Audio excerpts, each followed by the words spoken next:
parts or use our mechanic shop for your vehicles or machinery. Our family-owned business is committed to providing top-notch service and support to our community. Visit us today to see how we can assist with your agriculture and automotive needs. We are Vermeer.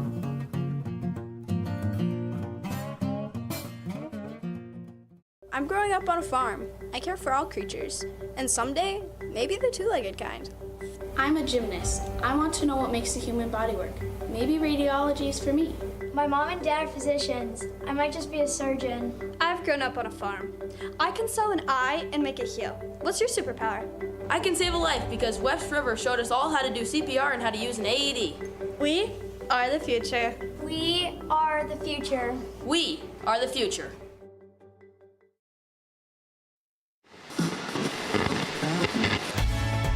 At KNDC, we not only bring you TTO, your source for local news and more, but also Coach's Corner, where we dive deeper into local sports and the passionate coaches behind them. Stay tuned for an exciting preview of our latest episode.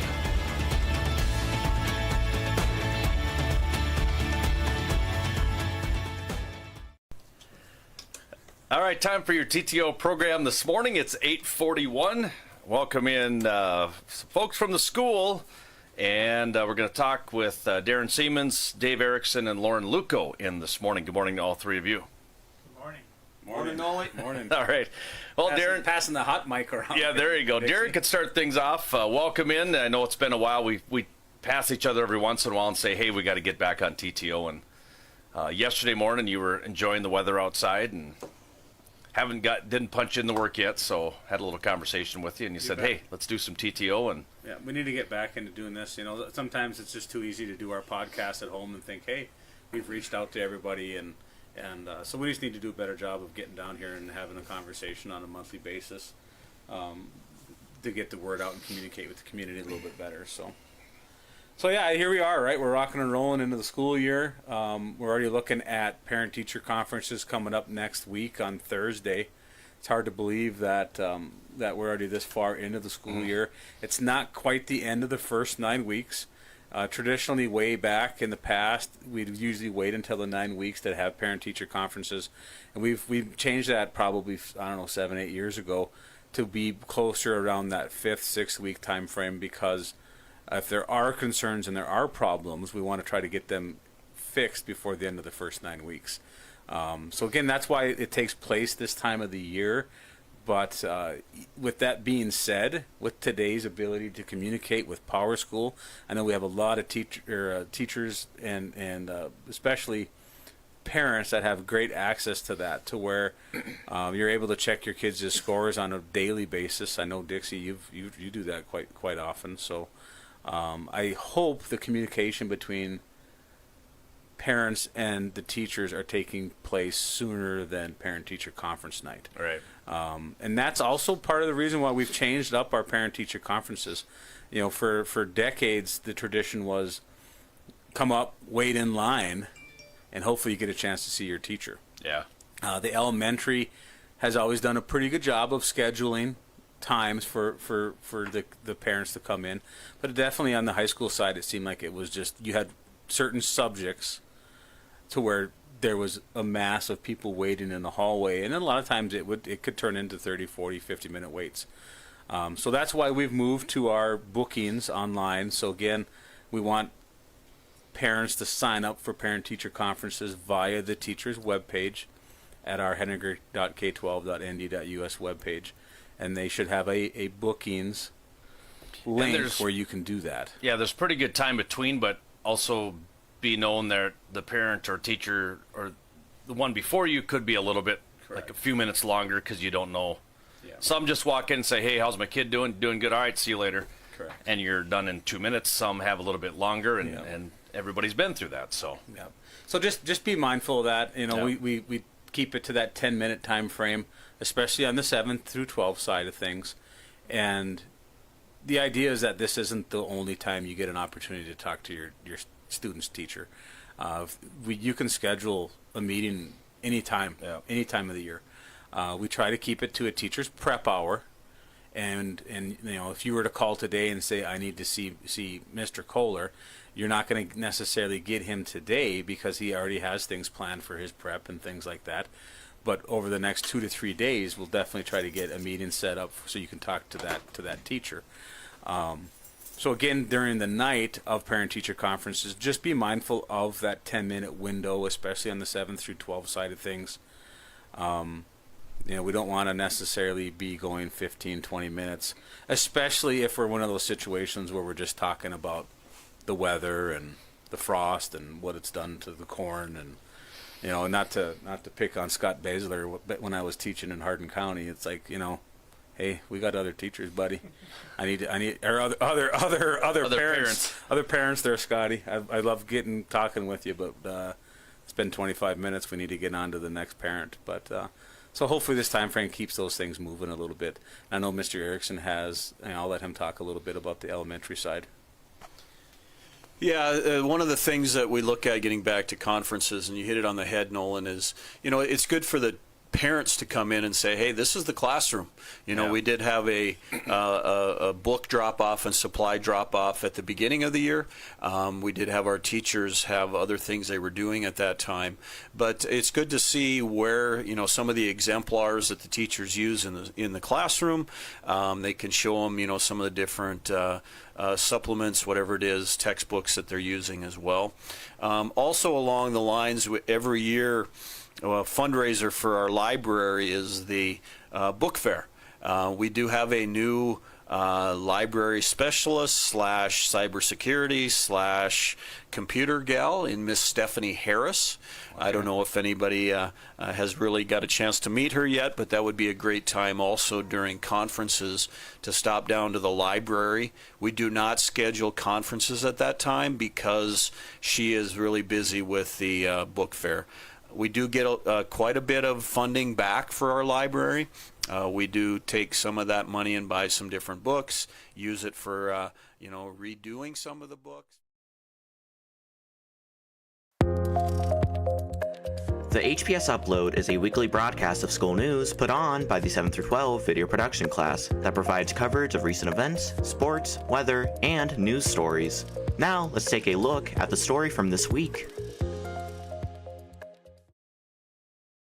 Here we are again.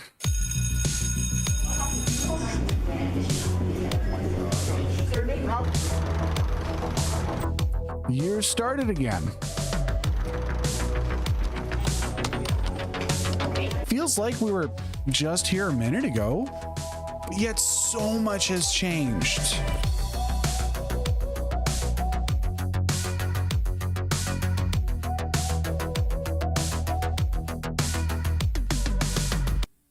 But somehow, I can't help but feel like this is the same old song and dance.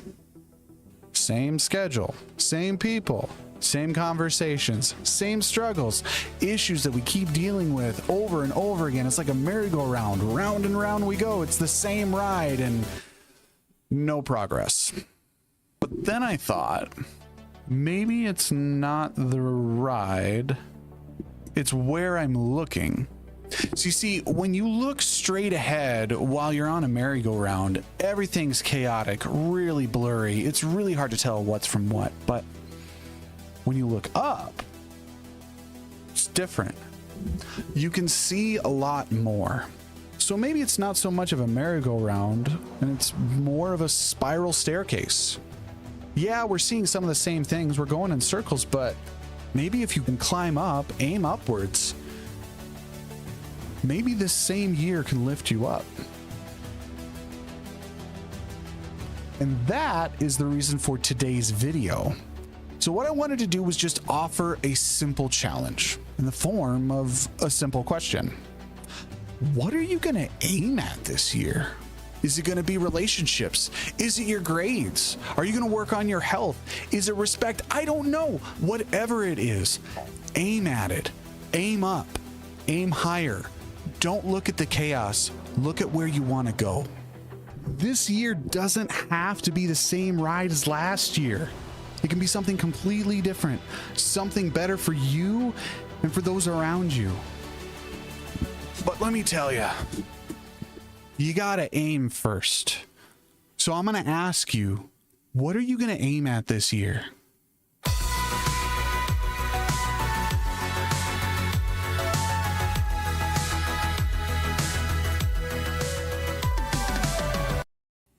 Okay, so that last part felt a little cheesy, I'll admit. But you get what I mean, though. Like go find something hard.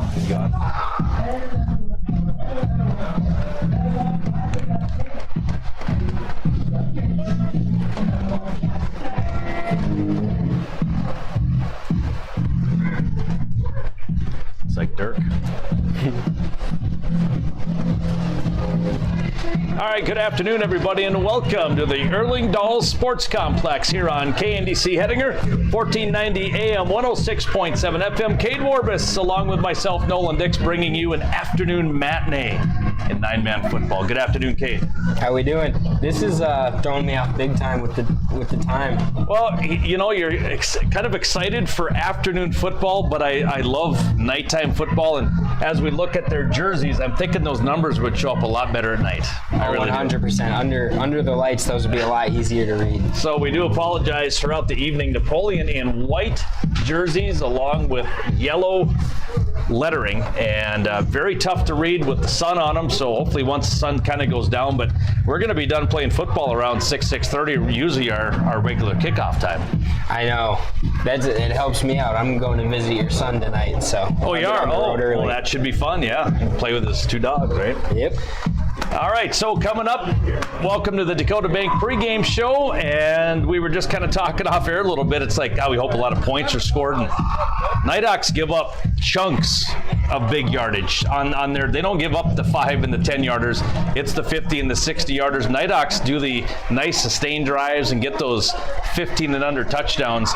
What obviously defensively we got to stop the big plays, but you keep Napoleon on this side of the 30, you got yourself a chance. But if you give up those big plays again, I think that's what really kills the NIghthawks all year is those big plays. Yeah, definitely. A lot of the times they stop them for only a 1 or 2 yard gain, and then as we saw the last couple of weeks, they give up those 60s, those 80-yard touchdowns. On a big busted play. Yeah, so those obviously got to get taken care of. Coach Lefebvre kind of talked about that. Talked with him last night a little bit, and very excited for this football game. Obviously, you look at the standings, you got to be realistic. Not a chance really to make those playoffs, but as you said, you could throw a crink into Napoleon's playoff chances, as they are sitting right now at 3 and 2.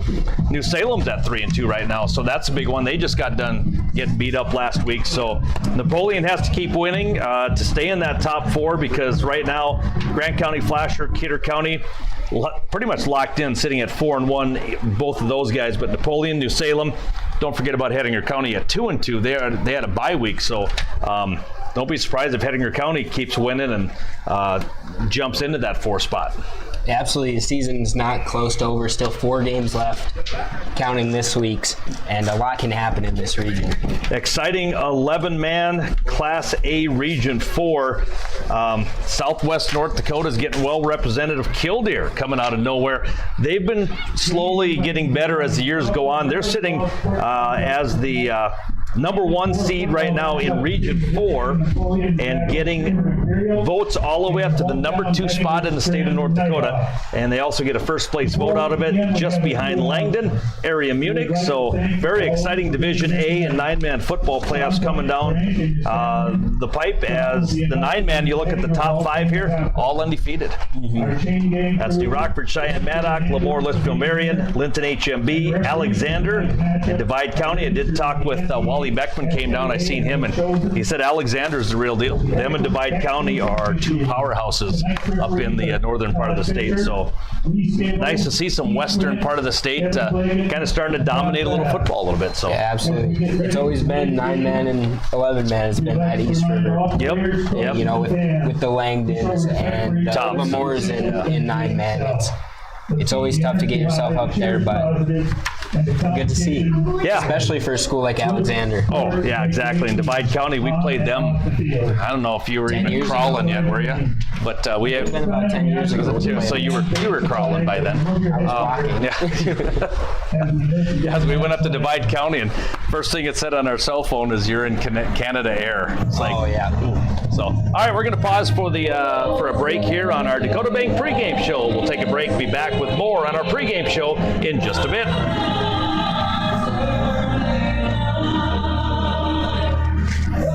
Family-owned Premier Equipment, serving farmers and ranchers since 1951. Official New Holland Parts, Service, Ag, and Construction Equipment dealer. Be seen on our streams. Get a sponsorship ad with the HPS Stream Team and reach customers near and far. Click the link in the description of this video or call Mr. Janikowski at 701-567-4502. The Gutter of Hettinger is a proud NIghthawks sports sponsor here on KNDC Hettinger. The Gutter is open Wednesday and Thursdays 4 to 8 p.m., Friday from 4 to 11, 11 a.m. to 11 p.m. on Saturday, and 11 a.m. to 8 p.m. on Sunday. You can give them a call at 567-6749 or go online to thegutter701.com. The Gutter, with a variety of birthday packages. You can rent out the game room or the virtual reality room and more. 567-6749. It's The Gutter, a proud Nighthawks sports sponsor. On your operation, getting the job done right takes more than just a tractor. You need efficient power, best-in-class comfort, and greater fleet connectivity. That's why we made the AFS Connect Puma to give you what you need to get the job done as efficiently as possible. Now, with an updated cab that is larger and quieter, the new AFS Connect Puma combines power, performance, and prestige in a multi-purpose tractor. Stop by West Plains Incorporated in Beach, Bowman, Dickinson, and Hettinger today and see what Puma can do for you. Stop down to the Peacock Mercantile. New hours, 6:30 a.m. to 3 p.m. Monday through Friday and 7 to 12 on Saturday. The Peacock has a new Pick 2 menu for just $9.99, combination of daily soup, salads, and sandwiches. They also have a new breakfast deal for $9.99 for the daily breakfast. Nothing like digging in, blast of the past, and play one of the longest national anthems ever recorded in Super Bowl history anyways. But yeah, we just looked up. Cade pointed at a sign up here. It says, please notice, be mindful of what you say. I immediately looked up and I thought it said, we might believe. Like, we might believe you, but we might be live. Yep. So we are live. We do have a listener just popped up out in Rochester, Minnesota, watching us on his big screen. Poor guy only has a 23-inch, but that's his big screen. So best of luck to him watching this one tonight on our HPS stream team and KNDC Radio. All right, let's run down your starting lineups for this afternoon. We'll start off with the Hettinger Scranton Nighthawks. And we will go this way. On the offensive line will be Casey Kinsfater coming in as senior. Jacob Gelbreth at center. He's also a senior, number 54. And another senior, number 32, Jalen Larson. Running back this afternoon, freshman Logan Mawson. At tight end will be number 20, Stone Stadheim. Another wide receiver will be a sophomore, number 11, Cooper Guthrie. Nick Dobitz comes in at wide receiver, along with another receiver, a sophomore, will be number 3, Robert Morrison. A quarterback this afternoon, a senior, number 2, Gavin Parnot. Head coach Jason Lefebvre, assisted by Ty Warbus and Brad Guthrie. You got it. This is your thing. All right, our starting lineup now for the Napoleon Imperials. They're going to go this way on the offensive line. Michael Bach coming in, a sophomore. Now make sure you listen to these grades when I tell you this, okay, because they're young. A sophomore, 198 pounds. Another lineman, a junior, 212-pounder, 54, Andre Dahl. Also on the offensive line, a senior, 170-pounder. He's their smallest lineman. He's a 5'8" senior, number 17, Brody McDowell. At tight end, a junior, number 20, 170-pounder, Jacob Hettinger. At the other tight end, a freshman, 165-pounder, 5'9", Brooks Grunfelder. At the wide receivers this afternoon will be a freshman, a 5'9" freshman, 24, Easton Baumgartner. At the other wide receiver, another freshman, 135-pounder, 5'9", Carson Piatz. At running back, a sophomore, 145-pounder, 5'5", Dylan Esslinger. And at quarterback, a junior, 170-pounder, number 10, Bryce Schneider. Head coach Jamison Fettig, assisted by Taylor Grunfelder and Joe Sitchie. And you just look at this lineup. You've got one senior in this lineup, a very dangerous football team, this Napoleon Imperial team, and a very good wrestling team as well. You recognize a lot of these names that are also going to transfer over to that wrestling roster. Yeah, absolutely. A super athletic town, a lot of past great teams coming out of Napoleon, and now they're loading up another one this year for both wrestling and football. All right, looks like he turned at a right angle, and Jackson Piatz will be returning back deep to receive for the Imperials. Once again, an afternoon ball game here. The officials here are, I believe, going to Kildare for an 8 o'clock game up there, but if this thing goes to 6:30, it might be maybe an 8:15 kickoff up in Kildare, but should be a fun one. Dickinson? Oh, they're going to Dickinson, so that'd be a little bit better anyways. Yeah. All right, here comes an onside kick, and is not going to go far enough. It's going to go 8 yards. And finally, one of the Imperial guys pulled number 54 back and said, get away from it, don't touch it. So the NIghthawks give up good field position right away. I thought they'd maybe get a nice roll out of that, and it took one backwards hop and kind of stopped there. As it was jumping, I thought it would, but nope. The NIghthawks will give the football to the Imperials at the Nighthawk 48-yard line to start this ball game here on this Friday afternoon. Varsity girls are going to New England tomorrow, so if any of them are listening, good luck. I think they're here tonight or this afternoon. I know they were feverishly decorating this afternoon. No school today, so they were in the halls for homecoming next week. All right, so the Imperials start off at quarterback, Bryce Schneider. Going to be shotgun formation, 2 wideouts, 1 to the right, 1 to the left, coming in motion. Hooks back around him, looking for a little swing pass. Now he's going to take a shot at the field, and he overthrows him by about 10 yards, intended for Brooks Grunfelder, the 5'9" tight end. That's what you're going to see a lot this afternoon from Napoleon, is they're going to air it out and spread it out. That's been their offense since we started playing them, and it's a tough one to guard. Well, and you definitely got to get that line surge in there. And the NIghthawks really didn't get to Schneider that time. Gave him a lot of room in the backfield, a lot of time. So bring up 2nd down and 10 for the Imperials. Just 4 seconds into this first quarter. Shotgun formation. It's like Esslinger standing now, a quick little pass, going to go out to the right side across the 45, down to the 40, down to the 38-yard line. Now, is that Piatz, number 12? I can't, yep. All right, so Piatz with the catch and the first down. At least there's 2 of us that can try to figure out the numbers. Well, one of us has good eyes. That's why I said it was 12 and you didn't know, right? Well, you got glasses. Yeah, sure. Okay, first down for the Imperials. Bradley Hotman, the wide receiver, out to the left side. Handoff, going to go to the right side. Big hole opening across the 30, down near the 29-yard line. Number 24. That's Easton Baumgartner, and of course they've listed him. Both runners so far have been their wide receivers. But I think they put these guys all over the place.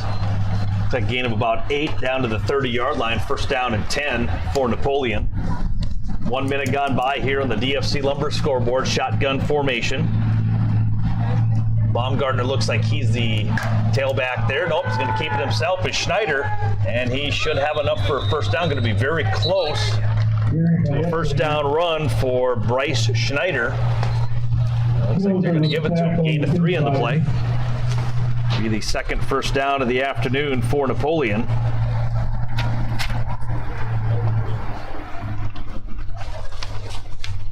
So 1st and 10.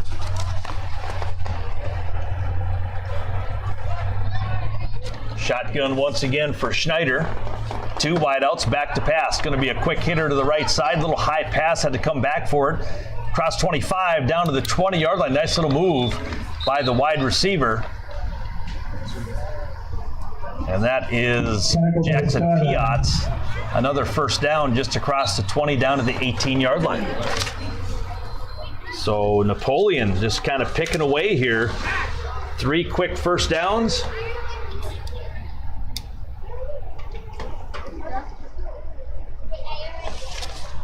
As they have the football right around the, what yard line? 18?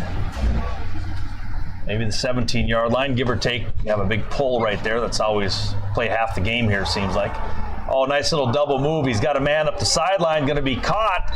Did he stay in bounds? No, incomplete. Incomplete pass. Looked like a nice catch down there, but just dancing on that sidelines was the wide receiver for the incomplete pass. That's his first incompletion. Second.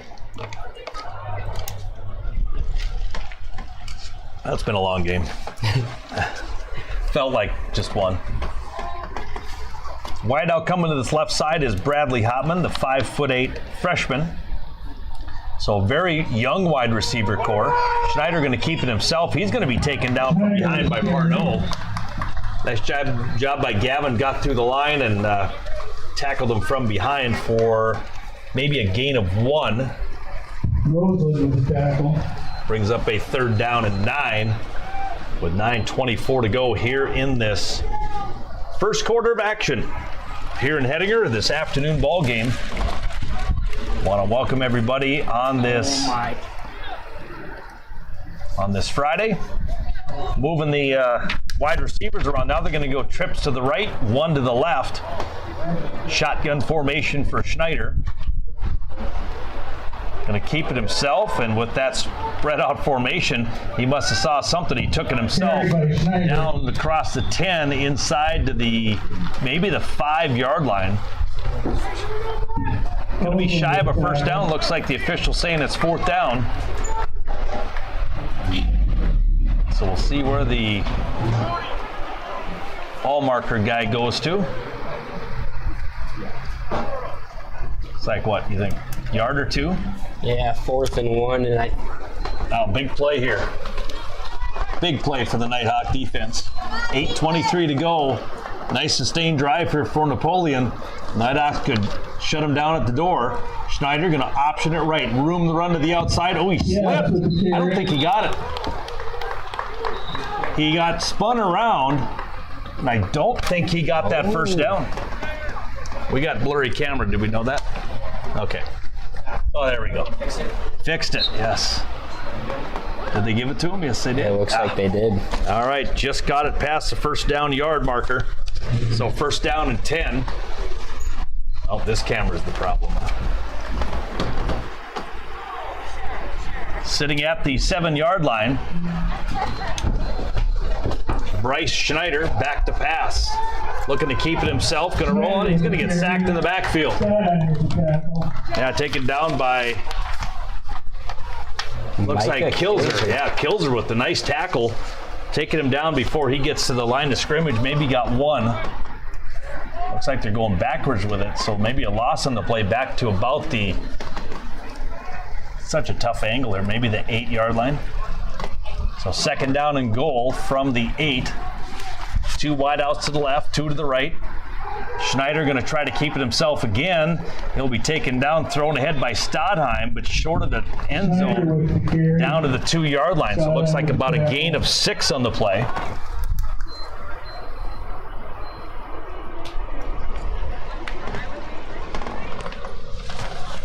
So Napoleon's looking at a drive of well over 5 minutes right now.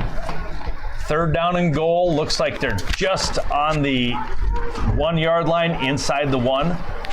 Trying to punch it in for the first score of the afternoon, and Schneider going to find some room. He reaches up, touchdown. Ooh. It took a while for him to say it, but a 1-yard touchdown run on the DFC Lumber scoreboard. 6:37 to go, first quarter. Your quarterback takes it in from 1 yard out. It's a great rush by the Nighthawks. Quarterback doing a great job just reaching the ball out and getting at least a part of it into the end zone. Yeah, it was very close. He just strung it out, and now the 2-point conversion from the 3-yard line. And now whistle's going to be blown. Some movement. Well, lined up in the neutral zone was the call on Napoleon, so 5-yard penalty. First penalty of the night.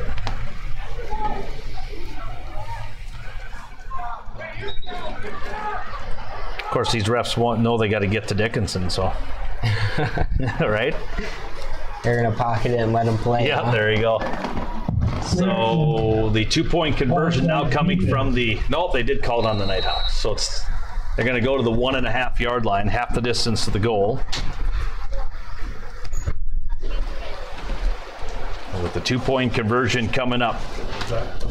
Again, we will have basically no scoring updates for you this afternoon, and none of the games are going to start until 6 or 7 tonight. 2-point conversion coming up. Easton Baumgartner, the running back, standing to Schneider's left. And Schneider going to follow. Nope, Kilzer there. Oh, Kilzer slipped off. I think he might have got in, though.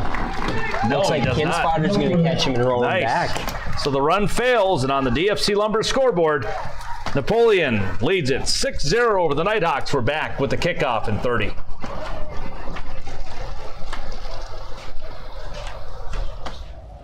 Latte and sandwich will be different every day. Thanks for stopping in. It's the Peacock Mercantile. Once again, new hours, 6:30 to 3, Monday through Friday, 7 to noon on Saturday. It's the Peacock Mercantile, Main Street. Good luck to all the area students and athletes in this school year from Encompass Therapy. Alex, Kathleen, and their staff offer both in-home therapy or in-clinic appointments to meet your physical therapy needs. The Encompass Therapy Clinic is located next door to Family Dollar in Hettinger. Scheduling is flexible to accommodate work, school, and family calendars. Alex and Kathleen Thompson wish everyone a safe and healthy school year. Call 567-8910 or 567-3749 for more information or to make an appointment. It's Encompass Therapy, leading the way to better mobility.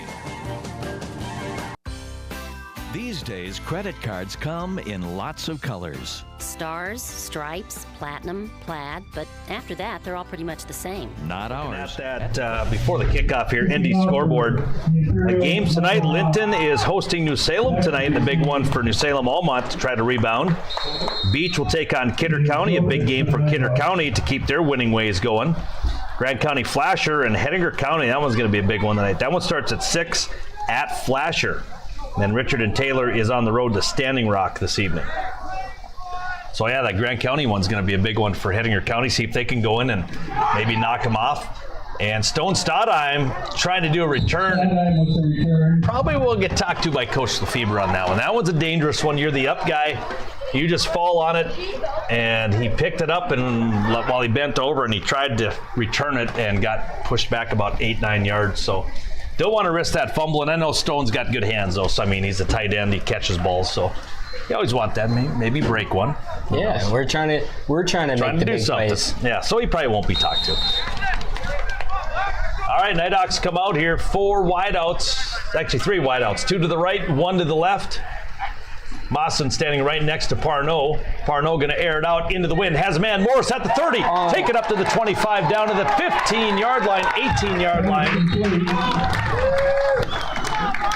38-yard catch for Morris to start things off here in the wind. That was on the money in stride.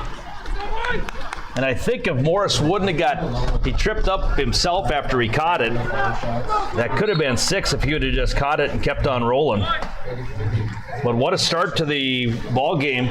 We're coming off games of like 38 passing attempts, which is unheard of for Nighthawk football.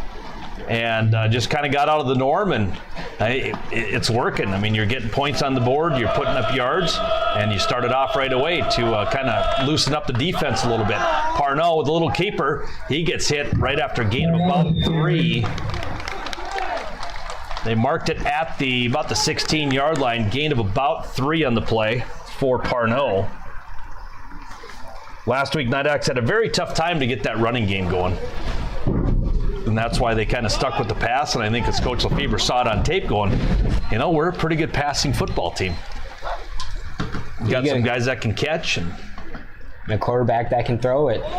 if you got it, you might as well go for it. And I know there have been some passes you're wondering why they don't put the stickum on the gloves. But they worked on a lot of that this week. Parnell going to be in the grasp, I think, isn't it? He just threw it up incomplete. Boy, that should have been like an in the grasp out of thought, but they don't have that probably in high school. I don't think so. So the incomplete, or the interception, as Parnell just threw it backwards.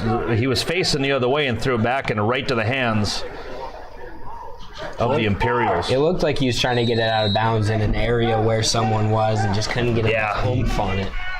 So after a nice start, first couple plays, you give the football back to Napoleon, who just got done with about a 5.5-minute drive. We'll get the football back at the 5:18 mark on the DFC Lumber scoreboard, 6-0. Napoleon, spin move across the line of scrimmage for about a gain of 1 on the play. It's going to go number 14. Nope. That's number 24. 24. Easton Baumgartner listed as a wide receiver. He was a starting wide receiver, but has had a few carries already. Wide out to the left is Hotman. Shotgun formation, Schneider. Back to pass. He's going to air it. Oh, he's got him in stride. Caught it. I think he dragged him out of bounds again. Yep. That wind kind of pushes it back a little bit. It seems it's kind of pushing towards that sideline a little bit. So incomplete pass brings up a third down. Kid's got a nice deep ball, though. Into the wind. Yeah. That was about a 30-yarder, and it seemed effortless by Schneider. And the wide receiver did have the D-back beat by about 5 yards, so you hit that in bounds, that's an easy 6. Shaleski still on the mend from his sprained ankle here.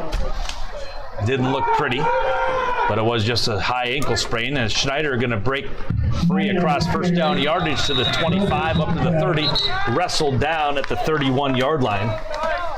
I haven't hit my replay yet tonight, so we'll watch that one. We had that. Yeah, so we'll watch it in replay. The D ends and the line he just got through. Nice tackle by Dobitz, and Guthrie in on the tackle. You can see the numbers a lot better on the TV. Oh yeah, you can. So you look out here, we're not HD. Shotgun formation, Schneider. Back to pass, has a tight end coming across the middle, caught by Hettinger. Right at the 38-yard line, nice tackle by Mawson. Right at the 38-yard line, looks like a gain of about 7 on the play. Brings up second down and 3 for the NIghthawks. We'll have Coach Lefebvre tomorrow morning on Coach's Corner. We also have Coach Resner. We have her taped already. We've got some other coaches in store for you in the 9 o'clock hour on both KNDC and KBJM. And last week had a nice 15-minute interview about 11:30 at night, and phone locked up on me and never wasn't able to get it off the phone. So I had to apologize, and we weren't going to do it again at midnight. So back to pass Schneider. Little flare pass for a first down. Caught out of bounds is Jacob Hettinger.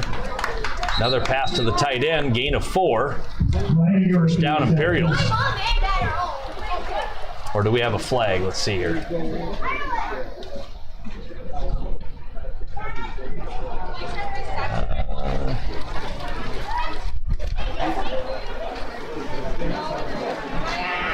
They're waving that. They're waving that play off.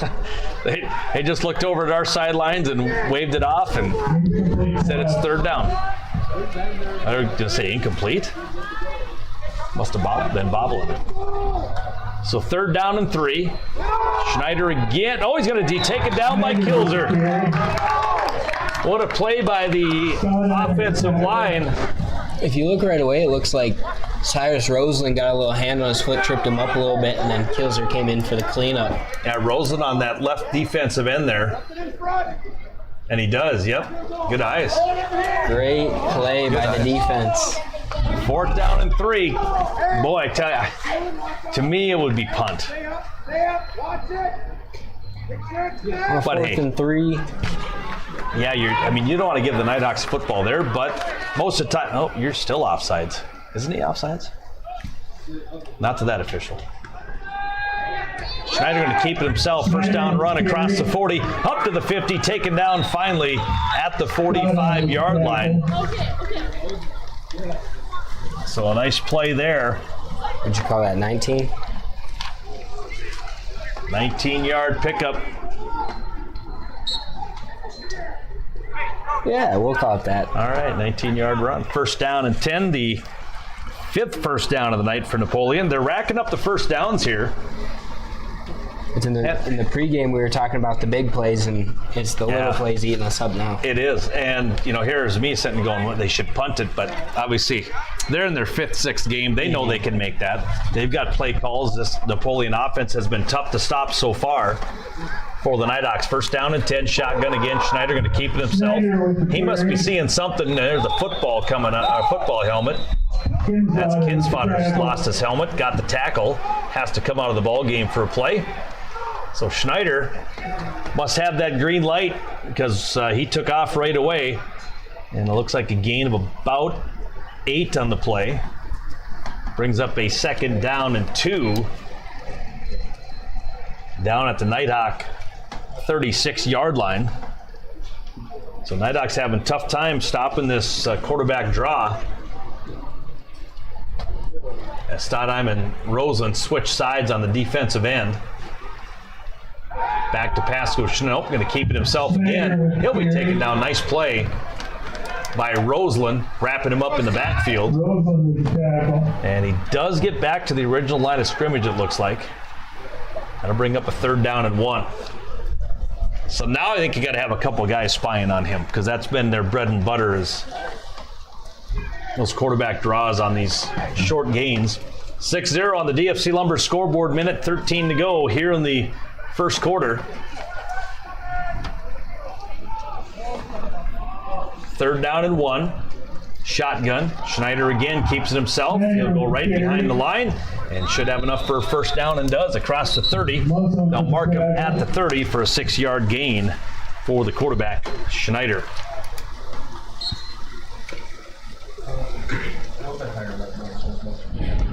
So time winding down. Probably going to have one more play here in the quarter.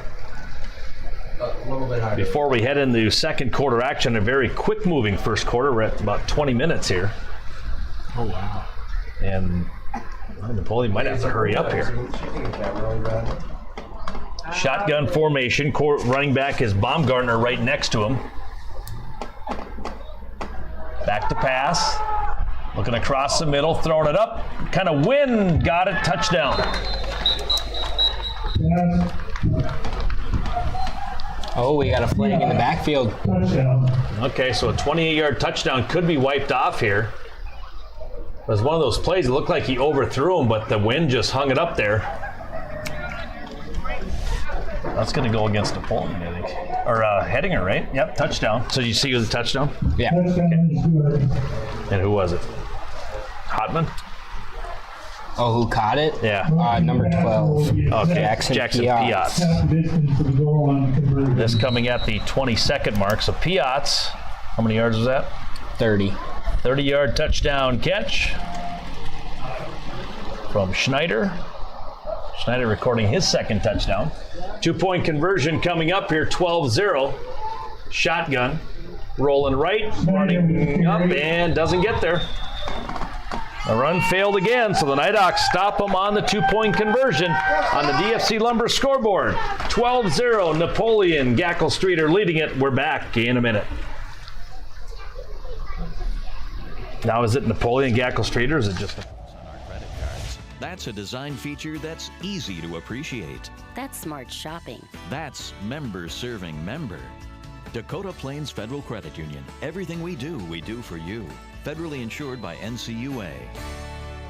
Check out La for Vermeer during the summer months. They have a full Napa store in-house to serve all of your parts needs. They have a full-service shop offering repairs on all makes and models of farm equipment, trucks, and implements. Need parts for and service for your equipment? They have the solution. La for Vermeer. Give them a call today, 567-7500.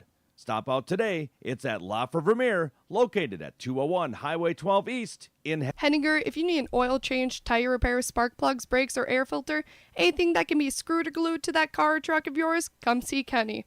He wants your truck to help you get the job done. He wants your car to get you to your destination. He wants your kids to be safe when you take them for a ride.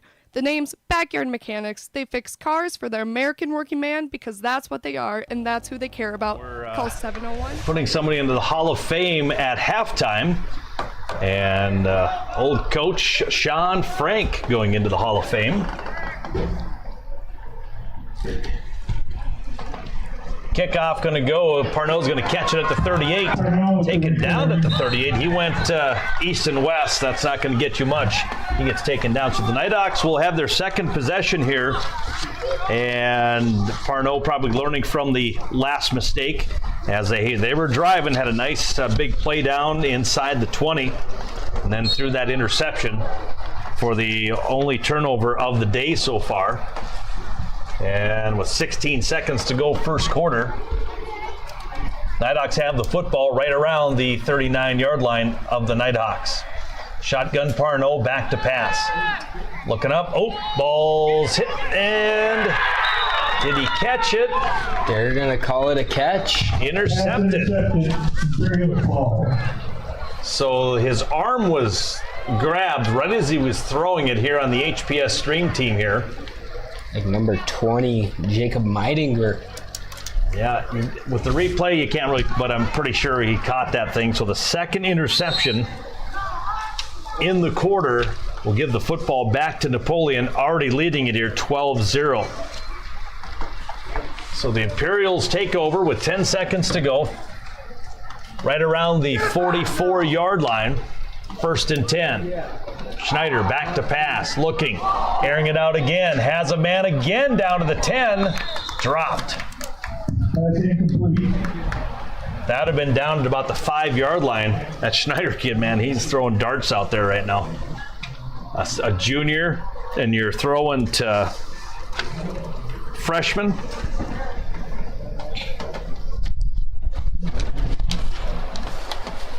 So a second down coming up, 5 seconds to go, clock stops. So one more play here for the Imperials with 5 seconds to go. Wide out left is Hotman, another freshman. Shotgun, handoff left side. Room to run across the 40 down to the 39. And Easton Baumgartner, another freshman on the team. We'll get a gain of about 5 or so, and that'll bring up third down when we come back on the DFC Lumber scoreboard. End of the first quarter. Imperials of Napoleon Gackle Streeter lead it 12-0. We're back in a minute.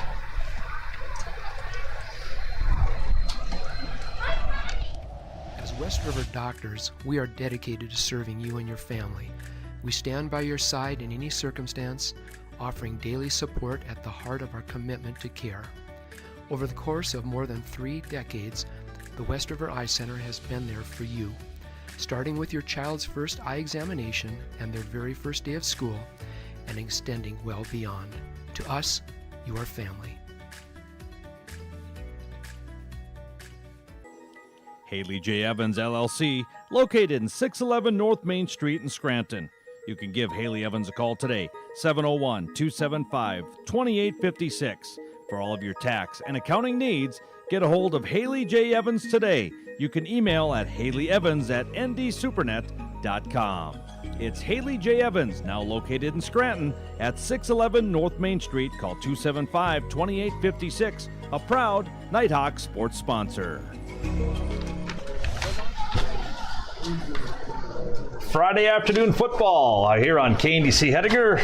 Nolan Dix, Cade Warbus bringing to the action this afternoon from the Erlingdahl Sports Complex on Hall of Fame game with our induction of Sean Frank at halftime.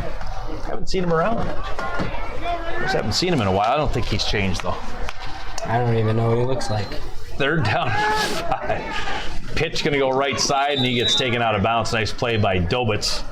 A little toss play to Jackson Piotz. And that should be enough for a first down. It is. They whistle it the 6th first down of the afternoon for the Imperials. So 1st and 10. On the south side of the field are the Imperials going left to right on the radio dial, north to south.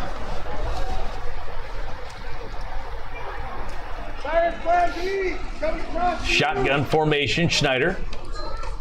Fakes the toss, takes it himself, a little bit of room to run across the 30, down to the 25-yard line. And right now, a very tough player, I should say, to stop it. Of course, we've seen one of those, seems like we see one of those kids every week. Last week, it was the Christensen kid from Richard and Taylor. How many yards? 384, was it? Yeah. Just him alone, passing and running. So gain of 8.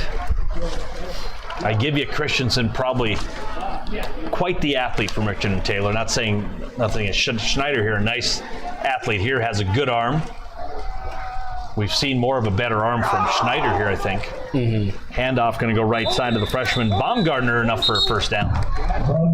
Gain of about 4 for Baumgartner will be enough for another first down for the Imperials. 7 first downs. Once again, afternoon matinee. The officials heading to Dickinson after this.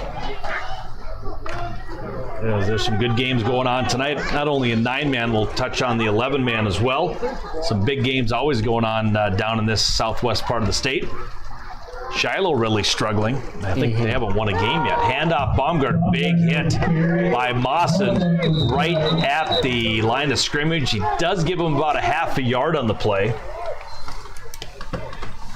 But nice play by the freshman. Central McLean is hosting Shiloh Christian tonight. Velva hosting Ray Powers Lake, both teams at 4-1. Hart River is hosting Hazen and Belfield. And the one in Killdeer is Bowman County's up in Killdeer tonight. Second down. Takes the handoff. Slant going to go left side. Caught just shy of a first down. The Brooks Grunfelder, the tight end, down to about the 13-yard line. Hey, quarterback's coming! I don't see Trinity playing tonight. Will they do another Thursday ball game though? Might be Trinity's weekend off.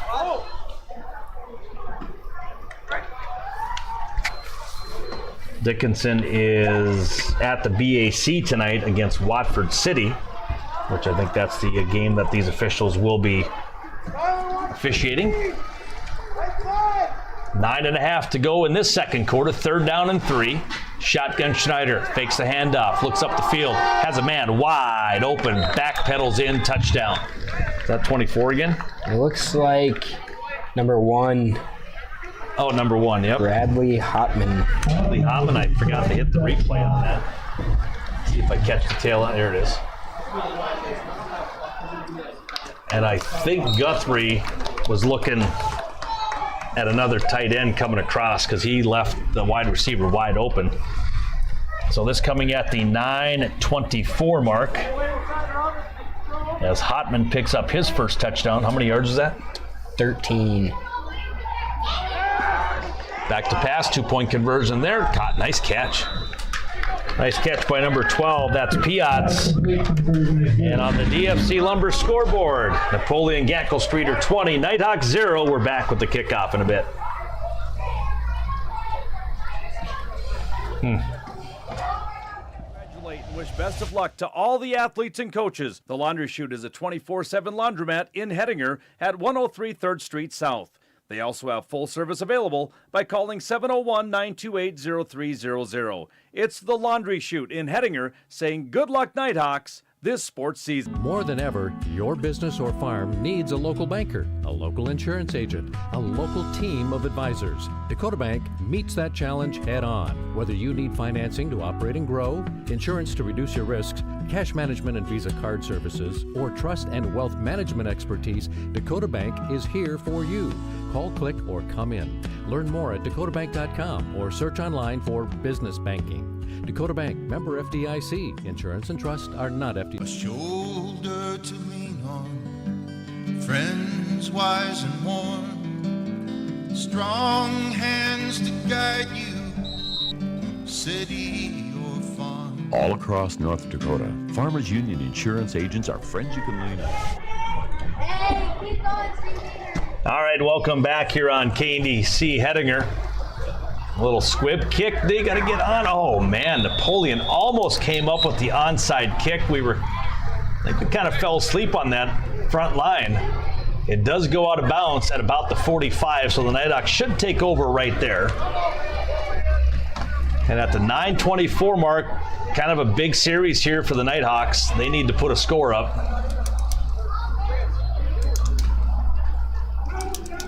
As we're 9:24 to go, second quarter, down 20-0 on the DFC Lumber scoreboard.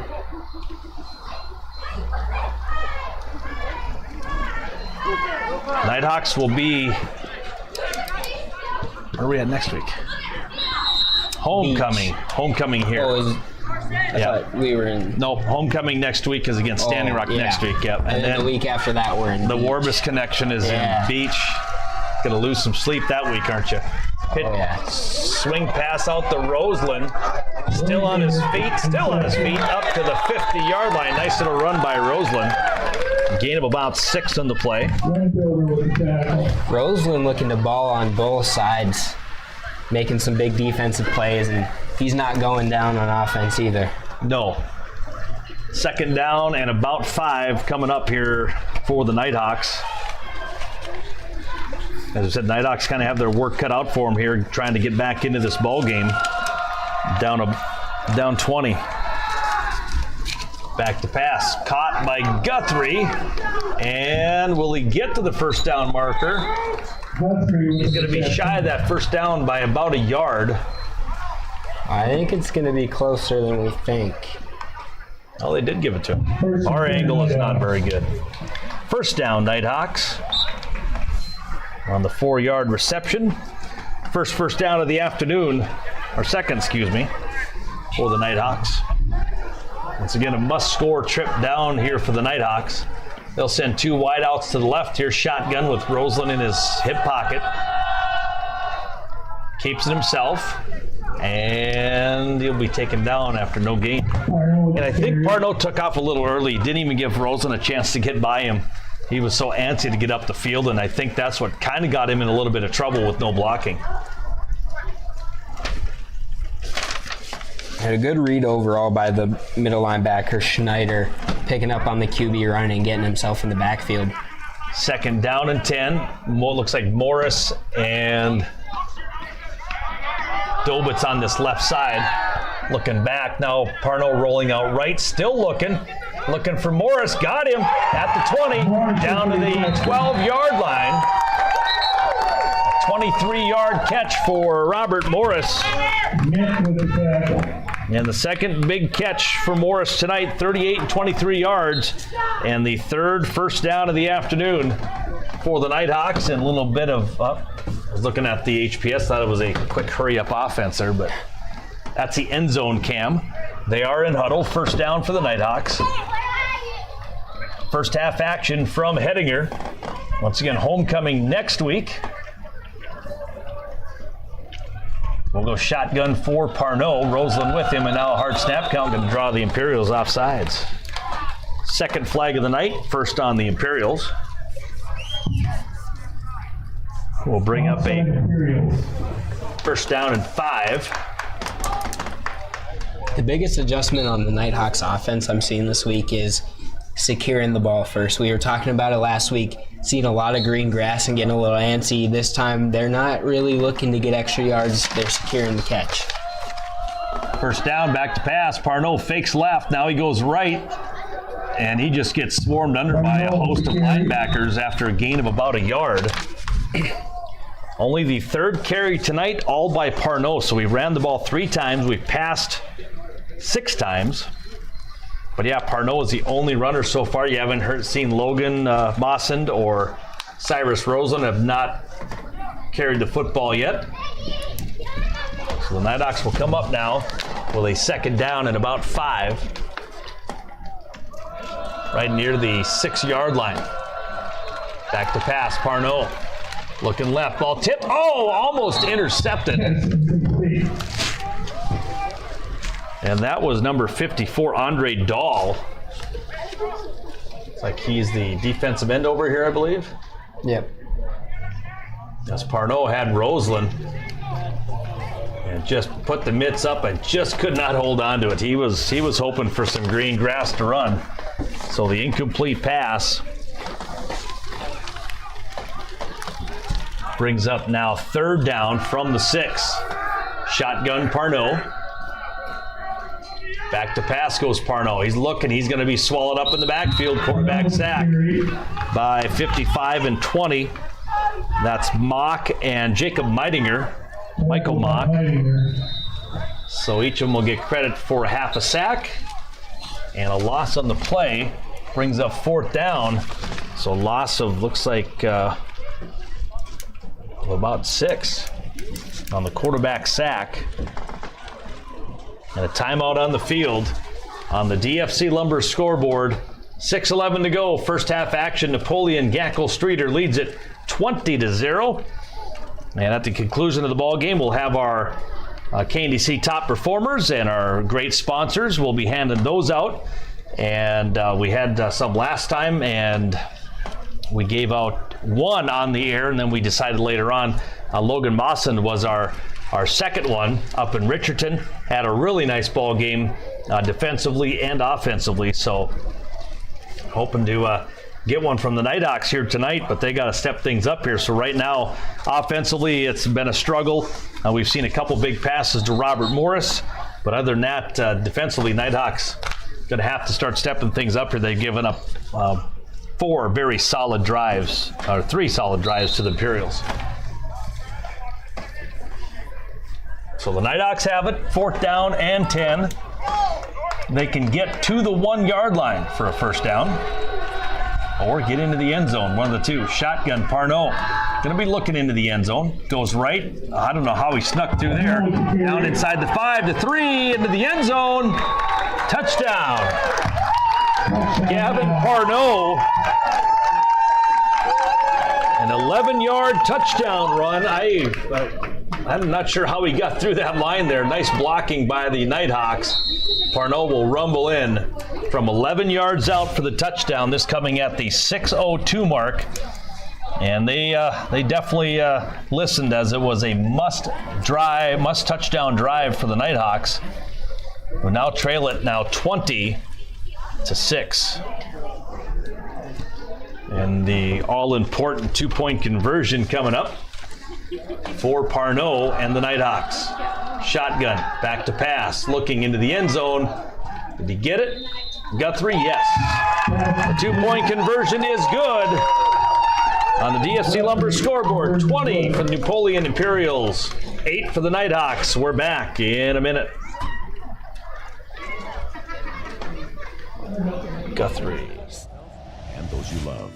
Safe in the feeling you're never alone.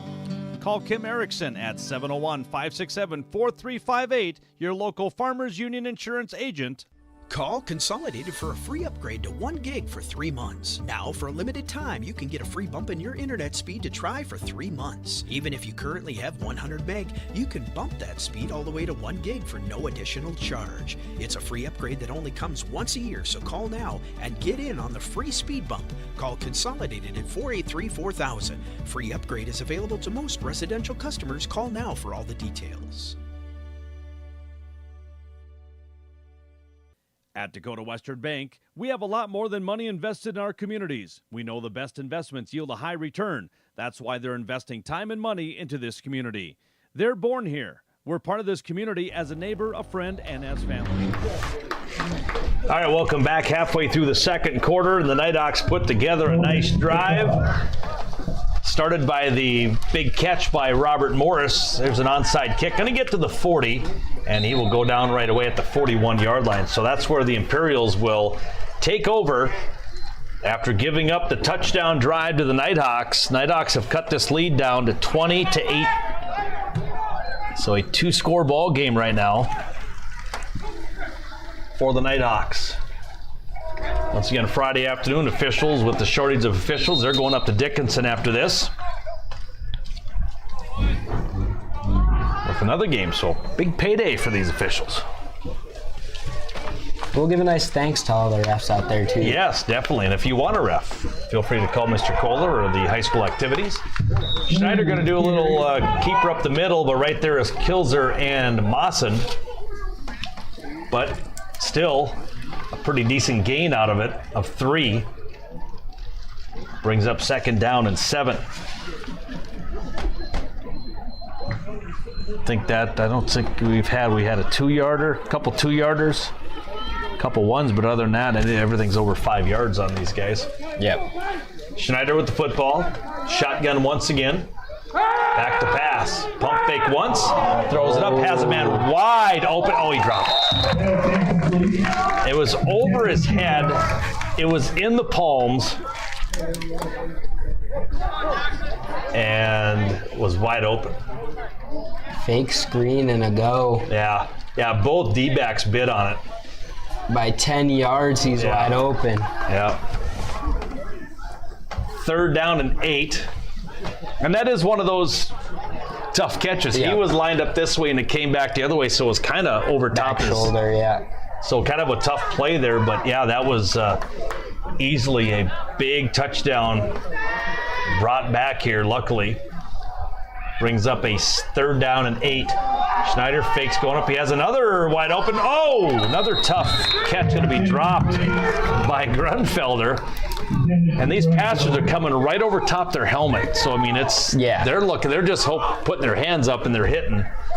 And a 4th down coming up here. So a couple big pass plays have been dropped here by the Imperials. Will give the Nighthawks a chance here to stop them on 4th down and maybe get a little bit closer. But he need to stop him here on 4th.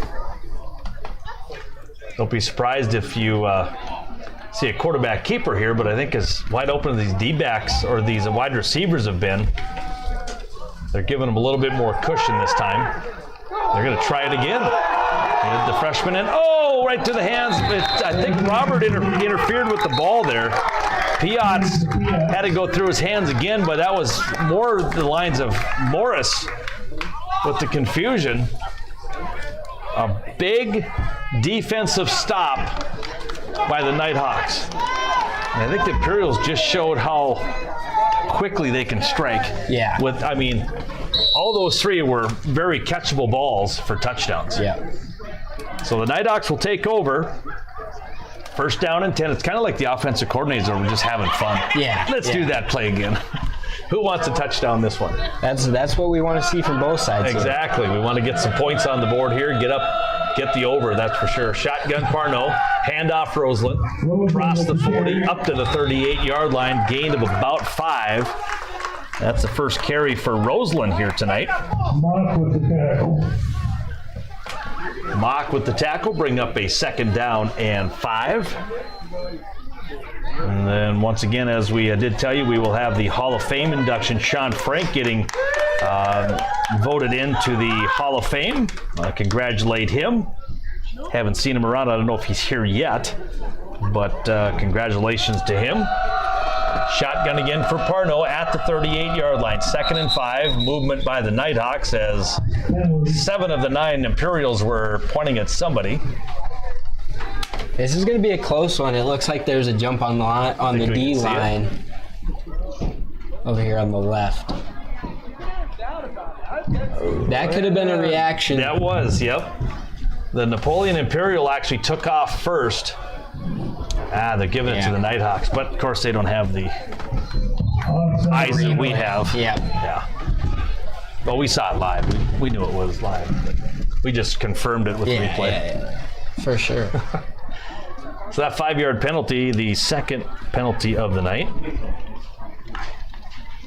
So is your dad at home now kind of practicing on getting that voice warmed up with turning down HPS Stream Team and pretending to do some color? I hope so. Because you'll be the main guy, play-by-play guy probably, right?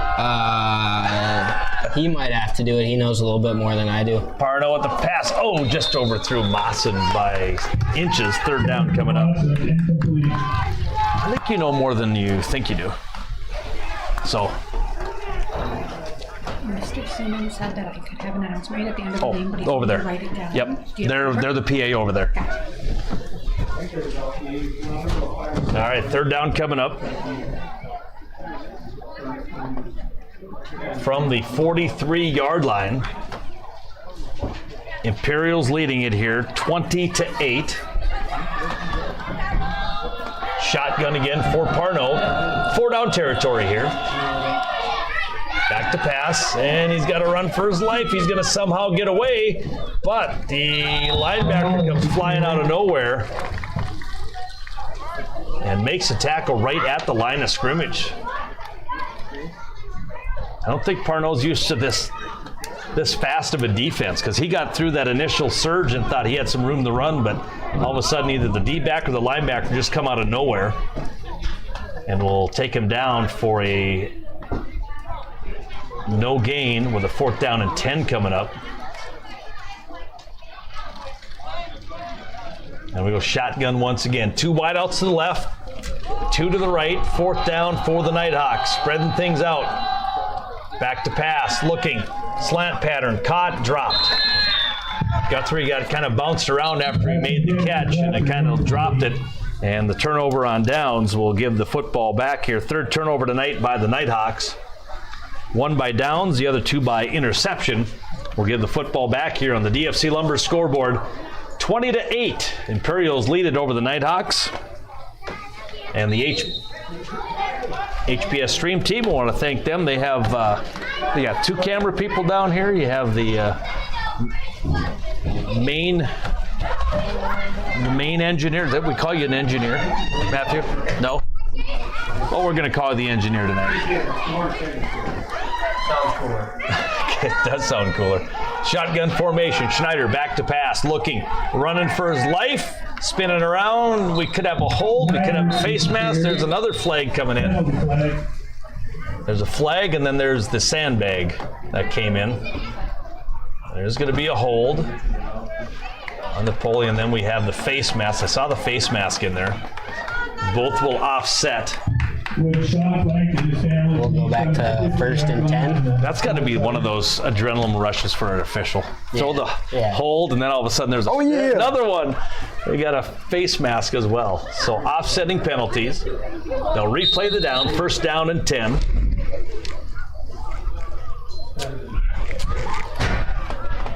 From the 42-yard line.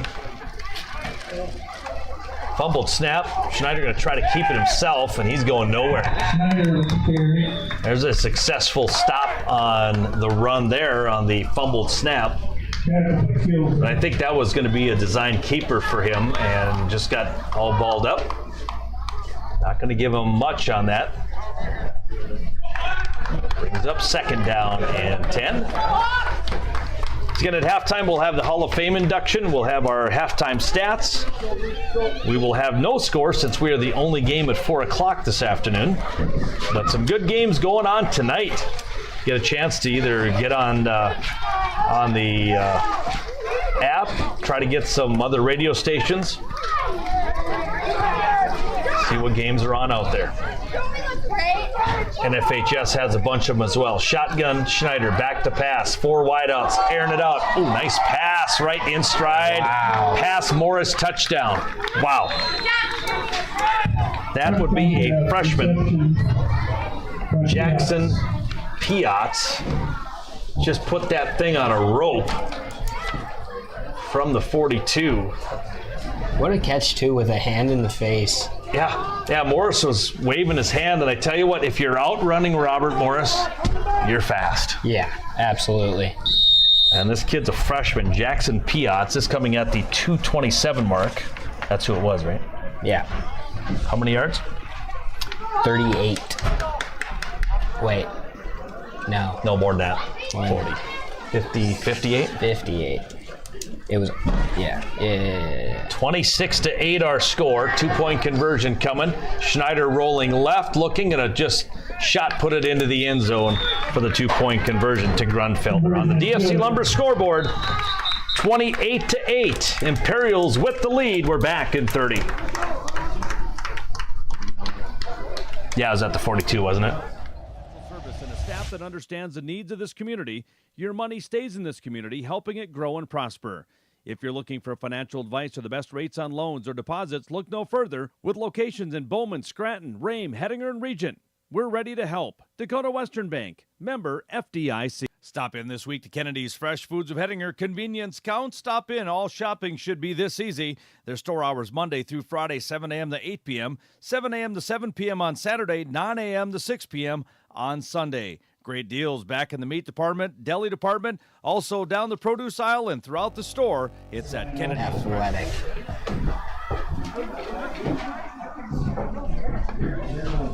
I wonder if Sean's even here. I haven't seen him yet.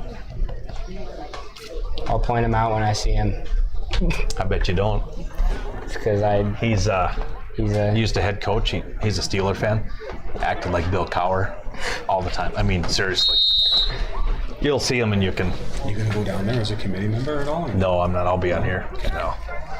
You can for me. I'm reading this. Oh, okay. All right, welcome back here at halftime. Once again, the Hall of Fame induction. Sean Frank will be putting into the Hettinger High School Hall of Fame.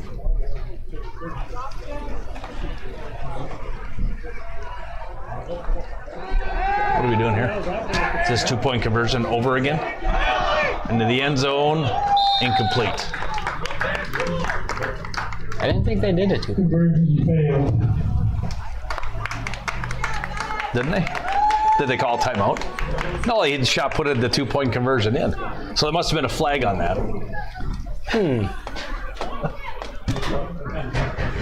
All right, we'll take a break. Be back with the kickoff in 30.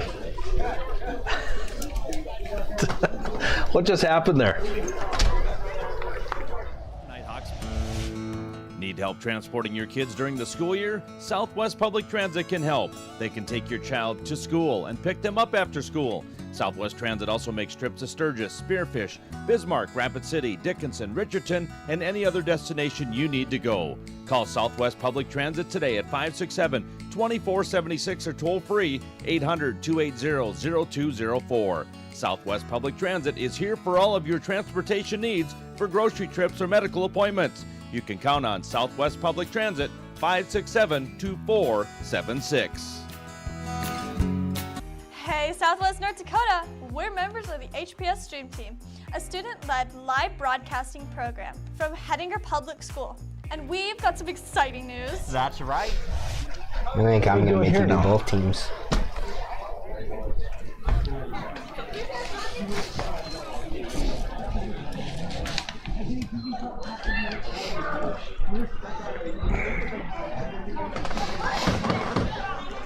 Oh, there he is. Which one? The Auburn shirt.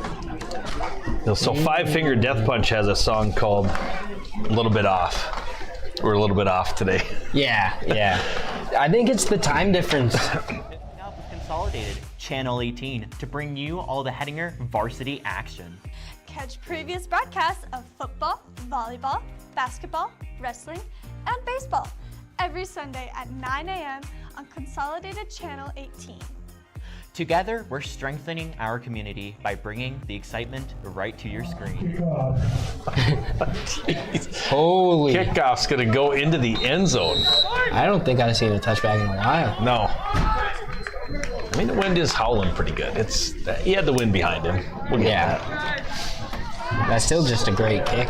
Yeah, so the Nighthawks will start at the 20-yard line. Did you watch the football game last night? Good football game last night. Seattle won in overtime. I watched part of it. Field goal. And now they're saying that Arizona lost because of that drop zone, the kick zone. Yeah. It hit a yard before, so it put it at the 35-yard line, whatever it was, and it cost them, I guess, I don't know. Hit the landing. That's what we get for putting new rules in every year, right? 2:27 to go. Nighthawks have the football. First down and 10. Back to pass. Little flare out to Guthrie.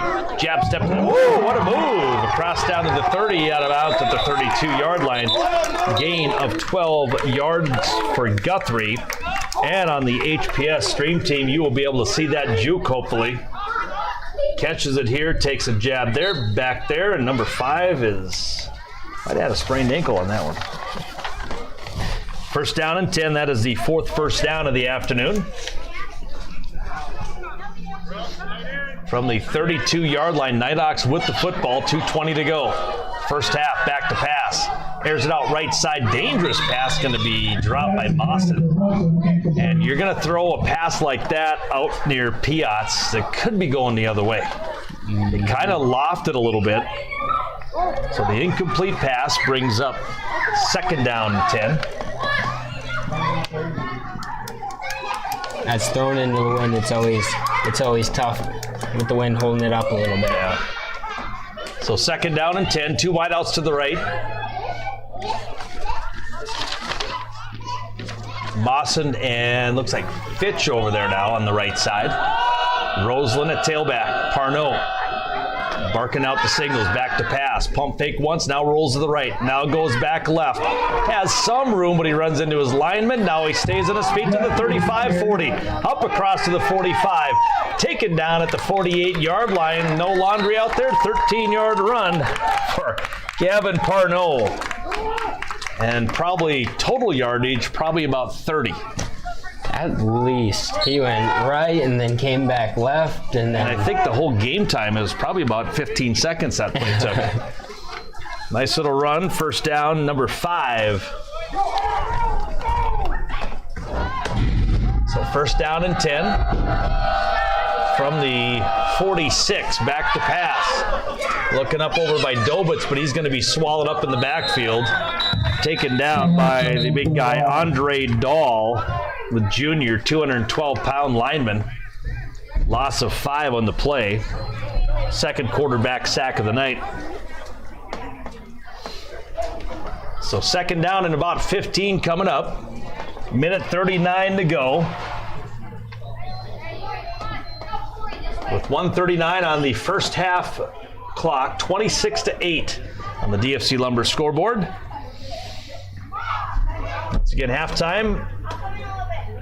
Sean Frank is in the house. Looking down, he's a big Steeler fan. Bill Cowher fan. Kind of coached like Cowher too. He had that grittiness to him, and he didn't take much from anybody. His kids walked that line, and heck of a football coach. Did a lot. I know grew up in Hettinger.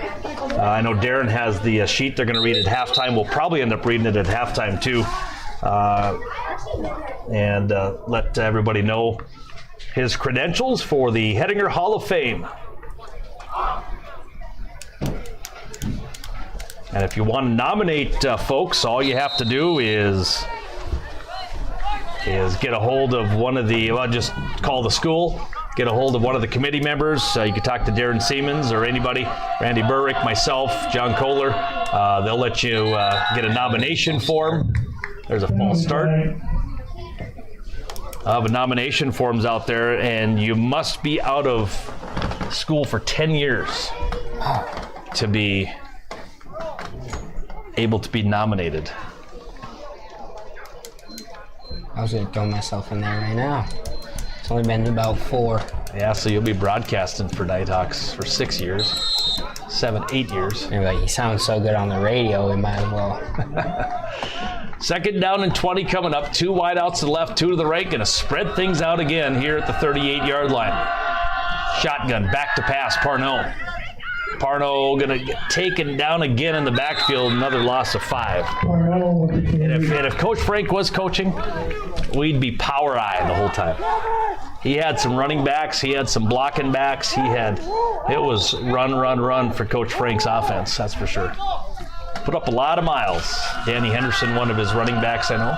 Back to pass, rolling out. Nope, got to step up, going to get sacked again for another 5-yard loss.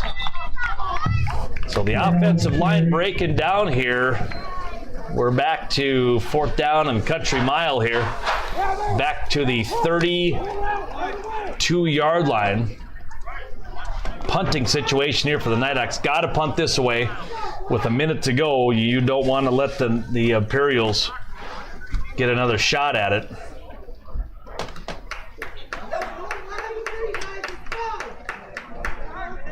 So 4th down coming up. Need to get to the Imperial 43-yard line. We're on our own 32. Parnot standing at his 21.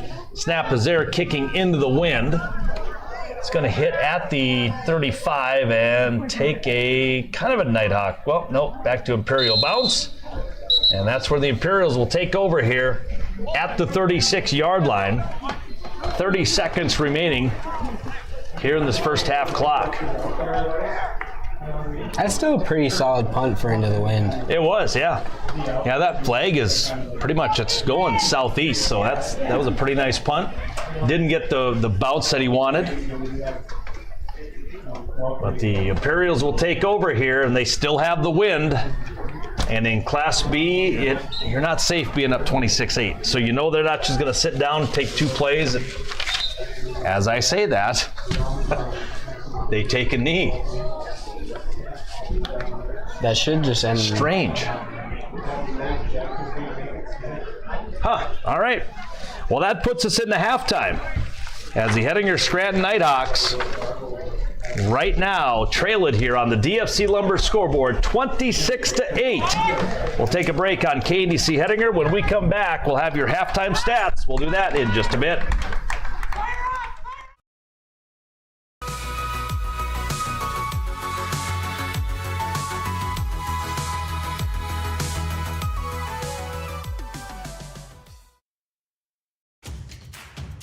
Your Nighthawks football will be back in action shortly. But don't go anywhere. Stay tuned for an exciting lineup of content, including school news stories, streamer spotlight, Hawk Talk podcast previews, sports highlights, local announcements, and most importantly, special messages from our local sponsors who play a vital role in supporting this program.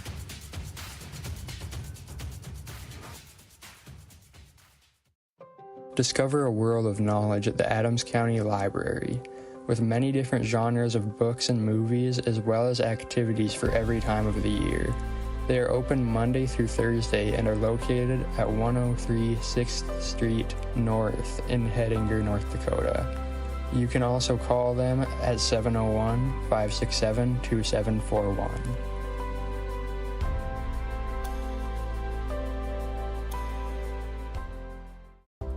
Start your movie night at the Hettinger Theater with fresh popcorn, perfectly seasoned with your choice of butter and unique salt options. Sip on a cold, refreshing beverage from our soda fountain and indulge in your favorite candy or chocolates to complete the experience. With a clean theater, friendly staff, and comfy chairs, the Hettinger Theater is your go-to spot for a fun night of entertainment.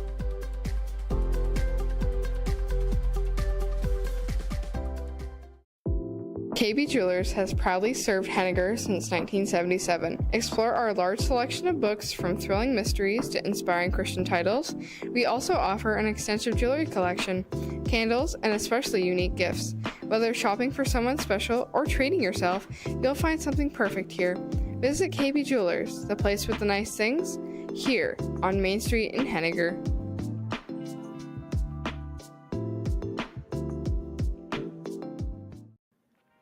For top-notch golf car rentals, sales, repairs, and service in Spearfish, head over to Northern Hills Golf Car, where they all these Hall of Famers. All right, welcome back here. We're at halftime. We're in the midst of the Hall of Fame presentation, and we'll get your stats.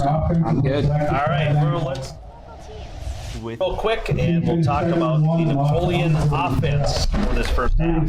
A fantastic first half for Napoleon. 19 rushes for 90 yards and a touchdown. That touchdown coming from the quarterback, Bryce Schneider. Through the air for Schneider, he goes 7 for 14 for 137 yards, 3 touchdowns. So first half, 227 yards total, 4 touchdowns.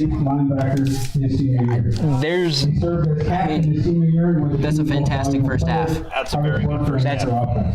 Yardage, not as many as we've seen in a couple of these past weeks, but still a solid first half for Napoleon. Oh, you're waiting for me, supposedly. No, I'm doing my calculator real quick here. Yeah. All right, for the offense for the Nighthawks, not much there. We had a couple big plays. We had a 38 and 23-yard catch by Robert Morris. 2 catches, 61 yards. Rosen had a catch for 6 yards. Guthrie, 2 catches, 16 yards. Rushing side, Nighthawks for 6 rushes, 33 yards. And Gavin Parnot, 5 completions for 83 yards. First downs, 5 for the Nighthawks, 7 for Napoleon. Nighthawks with 2 penalties for 10 yards. Napoleon 1 penalty for 5 yards. Big story, 3 turnovers, 1 on downs, 2 on interceptions. That's kind of where you see the difference here. But once again, we talked about the pregame show as far as got to eliminate the big plays. We've had obviously the 1-yard touchdown run, but you had a 30, 13, which is a little bit short, but then that 58-yarder that was just in stride. That last time before they went 3 and out, or 4 and out, there were 3 passes that were dropped for touchdowns. Yeah. So it could be a lot worse than what it is. Nighthawks down 26-8 at the half of this ball game. It's the Hall of Fame game, and this year we're putting in one individual into the Hall of Fame. Haven't seen him in a while. He's out coaching football. He's up in the college ranks. He's coached some Class A high school. He's had some Class A championships. Sean Frank. Frank was a multi-sport athlete while attending Hettinger High School 1983 to 87. As a junior, Sean led the Black Devils in rushing, receiving, scoring, and was second in defensive points. He received the team award for Mr. Offense and was selected Badlands All-Conference as an offensive end. The team finished 7-1, lost to Underwood in the playoffs during the track season. Sean scored 60 points and was named Most Valuable Trackster. As a senior, Sean once again led the Black Devils in rushing with 135 carries, 781 yards. First in receiving, second in scoring. Led the defense with 293 points based on tackles, interceptions, fumble recoveries. He was selected as all-conference running back, all-conference linebacker, served as a captain his senior year, and was the team's most valuable player, hardest worker, and Mr. Offense. Sean was selected to participate in the East-West Shrine game as a linebacker. As a senior, Sean was selected all-conference and all-district tournament in boys basketball. He was also a valuable member of the Legion baseball team during the summer. Following graduation in May of '87, Sean signed to play football for the first ever football team at University of Mary. Returned punts and was a starting defensive back, received all conference honors during his junior and senior seasons. In 1989, he was a punt return leader in NAIA District 12, and then Sean served as an assistant coach at the University of Mary in the fall of 1991. After graduating from UMary, Sean found his way back to Hettinger, where he taught and coached from 1992 to 2003. He was assistant boys basketball coach under Rory Enzi. The team placed 5th at the state tournament in 1994. His JV team was undefeated. Sean assisted the football and then was named head football coach in the fall of 1995. During his time as head coach, the Black Devils advanced to the playoffs 5 times. After leaving Hettinger, Sean became an assistant coach at the University of Jamestown under head coach Tom Dosh and later Bud Etzold. In 2012, Sean was named head coach of the University of Jamestown and served in that capacity until 2015. He completed his football coaching career as the defensive coordinator for the Jamestown Blue Jays. Under his guidance, the Blue Jays won back-to-back state championships. Sean retired from football coaching in 2023-24 school year. Sean was an assistant coach at the University of Jamestown when the Jimmies won the conference championship in 2007. The 1990 University of Mary football team has been nominated for induction into the UMary Hall of Fame. Sean was a senior on that team. Sean and his wife Lori currently reside in Jamestown, North Dakota, where Sean is employed as a teacher with the Jamestown School District and no longer has the stress of coaching to worry about. But I know that's probably one thing you could probably talk to him. Definitely probably misses it. Anytime a coach that's coached that long, you're going to miss it for quite a few years. You come to a game like this, you're going to wish you're calling plays or calling the defensive plays. But yeah, heck of an athlete, heck of a coach, heck of an individual. He was here, I got here in 97, so he was in the midst of his coaching, had a chance to do a lot of his games as a coach. I remember some of the games we went up to Washburn, and I mean, you went up there, it was 49 rushes and 2 passes. That was about it. And it was hard-nosed, smash-mouth football, and that's what Sean Frank liked, and that's what his teams did, and it was fun to broadcast those games when you had a kid rush for 260 yards. It was fun, and they put up some points. It wasn't like they just soaked up the game clock and they only scored 12 points and won 12-0. They put up some points. So congratulations, Sean Frank, the 2025 Hall of Famer for Hettinger High School. All right, we're going to send it to the studios real quickly here from our sports sponsors here on KNDC Hettinger. When we come back, we'll have your third quarter action on the DFC Lumber scoreboard. NIghthawks trailing it to Napoleon Gackle Streeter 26-8. We'll be back with third quarter action in just a bit.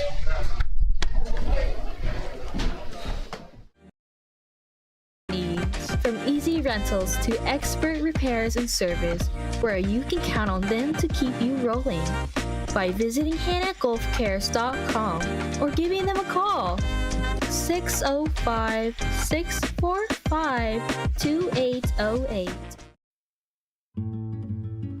We would like to take this moment to express our sincere gratitude to the businesses in the area for their committed support of our live streaming program.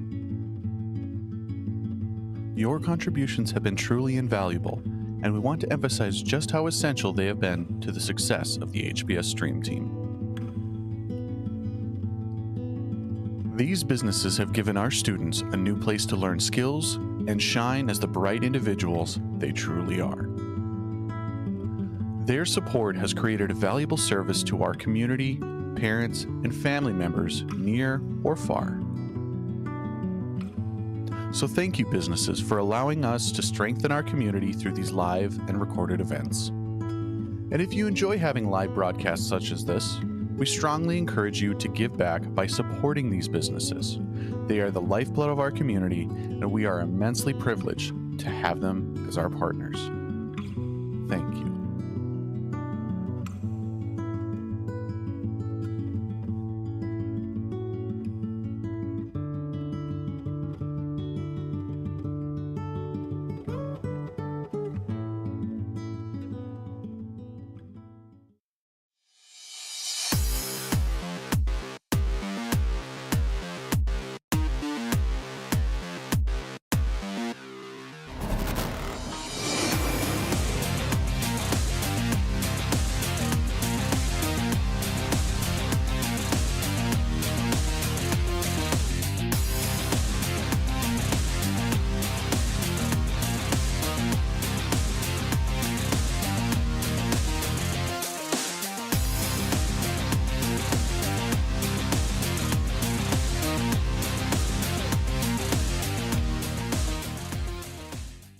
If you or a loved one has had a recent accident, illness, or surgery, did you know that rehabilitation services are available right here, close to home?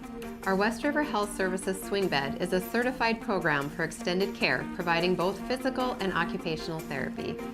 Let our trained West River medical staff take excellent care of you while you receive the skilled therapy necessary for your rehabilitation process. We are here for you, right here, right now. The Rural Collective from the Hettinger Chamber of Commerce was created to support rural movers and shakers as they discover and create opportunities for personal enrichment, KNDC 1490 AM 106.7 FM. We're about ready for third quarter kickoff here on KNDC and HPS Stream Team. And once again, we're about 5:15. Started this ball game today at 4 o'clock due to a scheduling shortage of refs, so these officials are going up to Dickinson. After this one, they'll have a 7 or 8 o'clock game, probably an 8 o'clock game up there at the BAC. And I believe it's Dickinson High hosting Watford City. Killdeer up in Killdeer tonight, number 2 team in the state of North Dakota. Got a first place vote in the polls this week, getting some recognition by the North Dakota Sportscaster Sports Writers. Once again, Nighthawks trailing it here 26-8. They will receive here, so a very important first drive here for the Nighthawks. Would like to get on the scoreboard here after they gave up a score late in the half at the 2:22 mark. So they're hoping to turn things around here, start off, get some momentum on their side, get a touchdown out of the gates. As Dobitz will be back to return it from his 12. His last time it kicked it over his head. And this one's going to be kicked to the left. And Nick might have to pick it up. Nope, it's going to get into the end zone for a touchback. Barely got into the end zone for a touchback. I was ready for that one to go out at the 1. Yeah. Luckily, they can re-kick that, but... Yeah. Or if it laid it to one, then he'd have to pick it up, but yeah. All right, so here we go. Third quarter action from the Erlingdahl Sports Complex here on KNDC Hettinger Hall of Fame game. Once again, congratulations to Sean Frank picking up his Hall of Fame honors here this evening. Shotgun formation now for Parnell. Parnell going to roll left, looking to throw across his body right to the hands of Mawson. Kind of an awkward pass. Threw it over the head of Mawson, incomplete.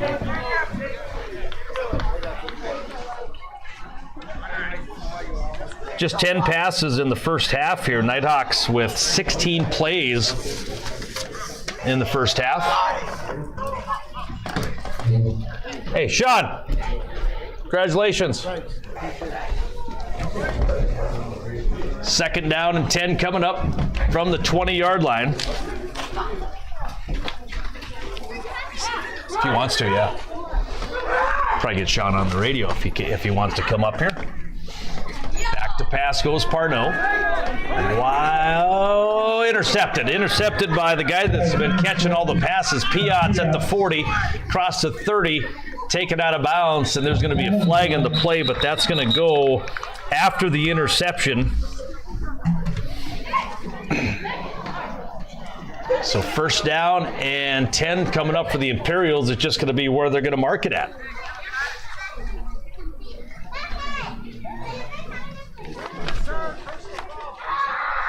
Ooh, it's going to go against the Nighthawks too. A face mask on the Nighthawks. So not only do you have it about the 25, now you're going to give up a 15-yard penalty. Will put you probably down near the 11-yard line. Am I wrong? No, you're right. I'm okay. Yeah, 11-yard line is where the Imperials are at. 11:43 to go after the interception and the penalty. Shotgun Schneider, handoff, man wide right side is Baumgartner. He's going to be taken down by Dobitz at about the 5-yard line. So with 11:35 to go, second half action here on KNDC Hettinger. We're going to have the Hall of Famer jump on. And we'll chat with him during the drive here and keep it here during the commercial break. 11:18 to go. Sitting at about the 7-yard line. Shotgun Schneider hands it off. Going to be gobbled up by Parnell. And right away, we're going to go right over. Sean Frank is on there, the new Hall of Famer from Hettinger High School. Congratulations. Thanks, Nolan. I appreciate it very much. You're sitting here watching this football game, Sean, and I told Kate, I said, this would not be Nighthawk or the Black Devil football. I think I remember you running the ball one time about 50 times up in Washburn, wasn't it? Yeah. To your point, Nolan, that was one of the things that Hettinger High School, the Black Devil way was, we wanted to establish physicality. That was established long before I became the coach, and I think that was something that, that the players, the group of kids that we had during that time, during those teams, that was something that they relished, they cherished. A way to, shorten the game, not turn the ball over and doing, just fundamentally sound is something that we, prided ourselves on. And I was blessed. Yeah. Had some great kids, great talent that bought into what the heck we were doing. And winning is contagious. There's no question about that. And that's been that way forever. And at any level that there is, I don't care if it's 9-man football or college football or the NFL. It's just, it's a mindset. And our kids they played hard. They did. I'll cherish those moments. Definitely. Quickly 3-yard touchdown catch by Piotz again. I'm talking too much here. No, that's okay. 2-point conversion coming up here. Was that incomplete? They called it incomplete. Oh, he was out of bounds in the back of the end zone. So 4th down and 3. We'll quickly go through this play. On a 4th down, they're going to hand it off right side. Now they'll get it in on the touchdown. The run going to Easton Baumgartner from 3 yards up. So yeah, anyways, nominated for Hall of Fame. It was unanimous to put you in, Sean, and I got here at about, I think, 97. You were in the midst of coaching there, and yeah, a lot of the things I remember is, the trips to Washburn where, you guys ran it. You had Danny Henderson, you ran it 40 sometimes. The kid was just exhausted, but he strapped it up. Even in the fourth quarter, he was still going strong. We'll go the 2-point conversion real quick. Caught for two. 34-8 Napoleon. We'll keep it here. Backing back to that time, we were so good up front. I mean, we're led by. I would say, the line was. Josh Epperly was a freak, and Thomas Beatty, Darren Gabriel, and I hate naming names because I always leave somebody out. Yep. And then, you know what? Here's the deal. If I'd have quit handing the ball off to Danny Henderson, he'd come over the sideline and said, "What the hell's your problem with Frank me the ball?" Exactly. And just, those were times, like I said, I'll never forget. Yeah, you've obviously you moved on. We just read your thing on the air at halftime here, and you basically have retired from coaching. And how hard is it? Obviously, watching Steelers and college football, you get back here and you watch this here. How hard is it to come out here? And I know you've been out of the game for a couple years now, or 1 year. About 6 months. I resigned. 6 months? I resigned my coaching position May 1st. Okay. You never say never. I mean, it's got to be the right situation. Yeah. I got a point in my life where there's about a list of 10 things I want to do, and all of them involve the fall of the year. And, I just thought, this might be the time. My wife Lori said that I'm going to be bored, and that's not the case. No. But to your point, I'll watch college football Thursday night, college game on ESPN. I'll watch Friday night. I'll watch Saturday night. I have to worry about breaking down film, putting a game plan together and those types of things. So I miss it. I do. But, it comes to a point where everybody's coaching career.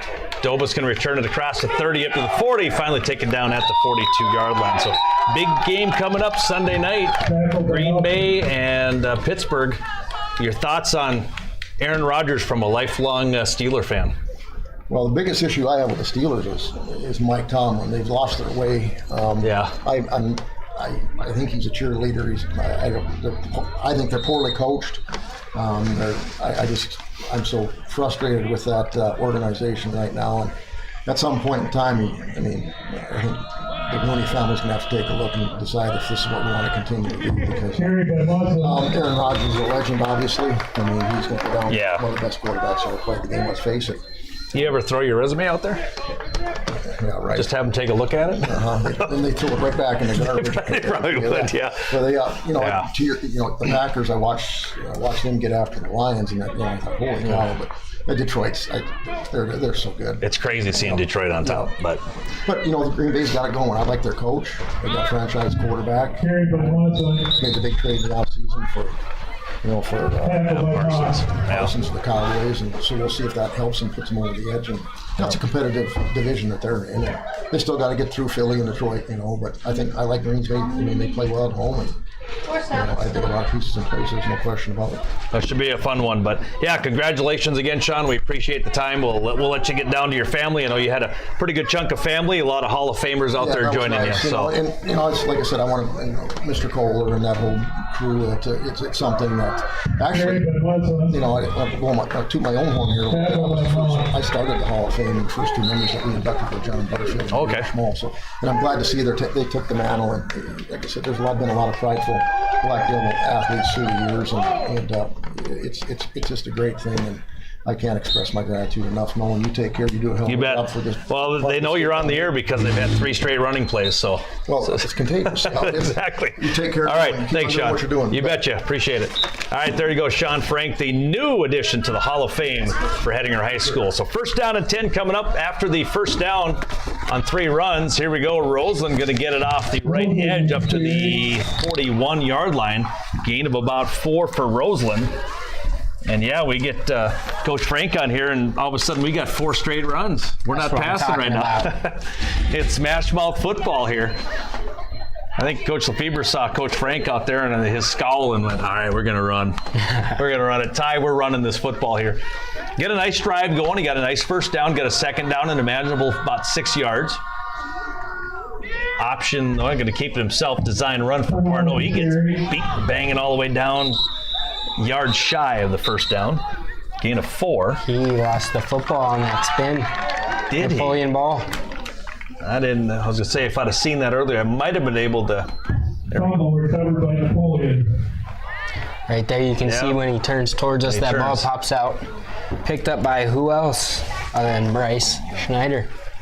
fourth turnover of the night.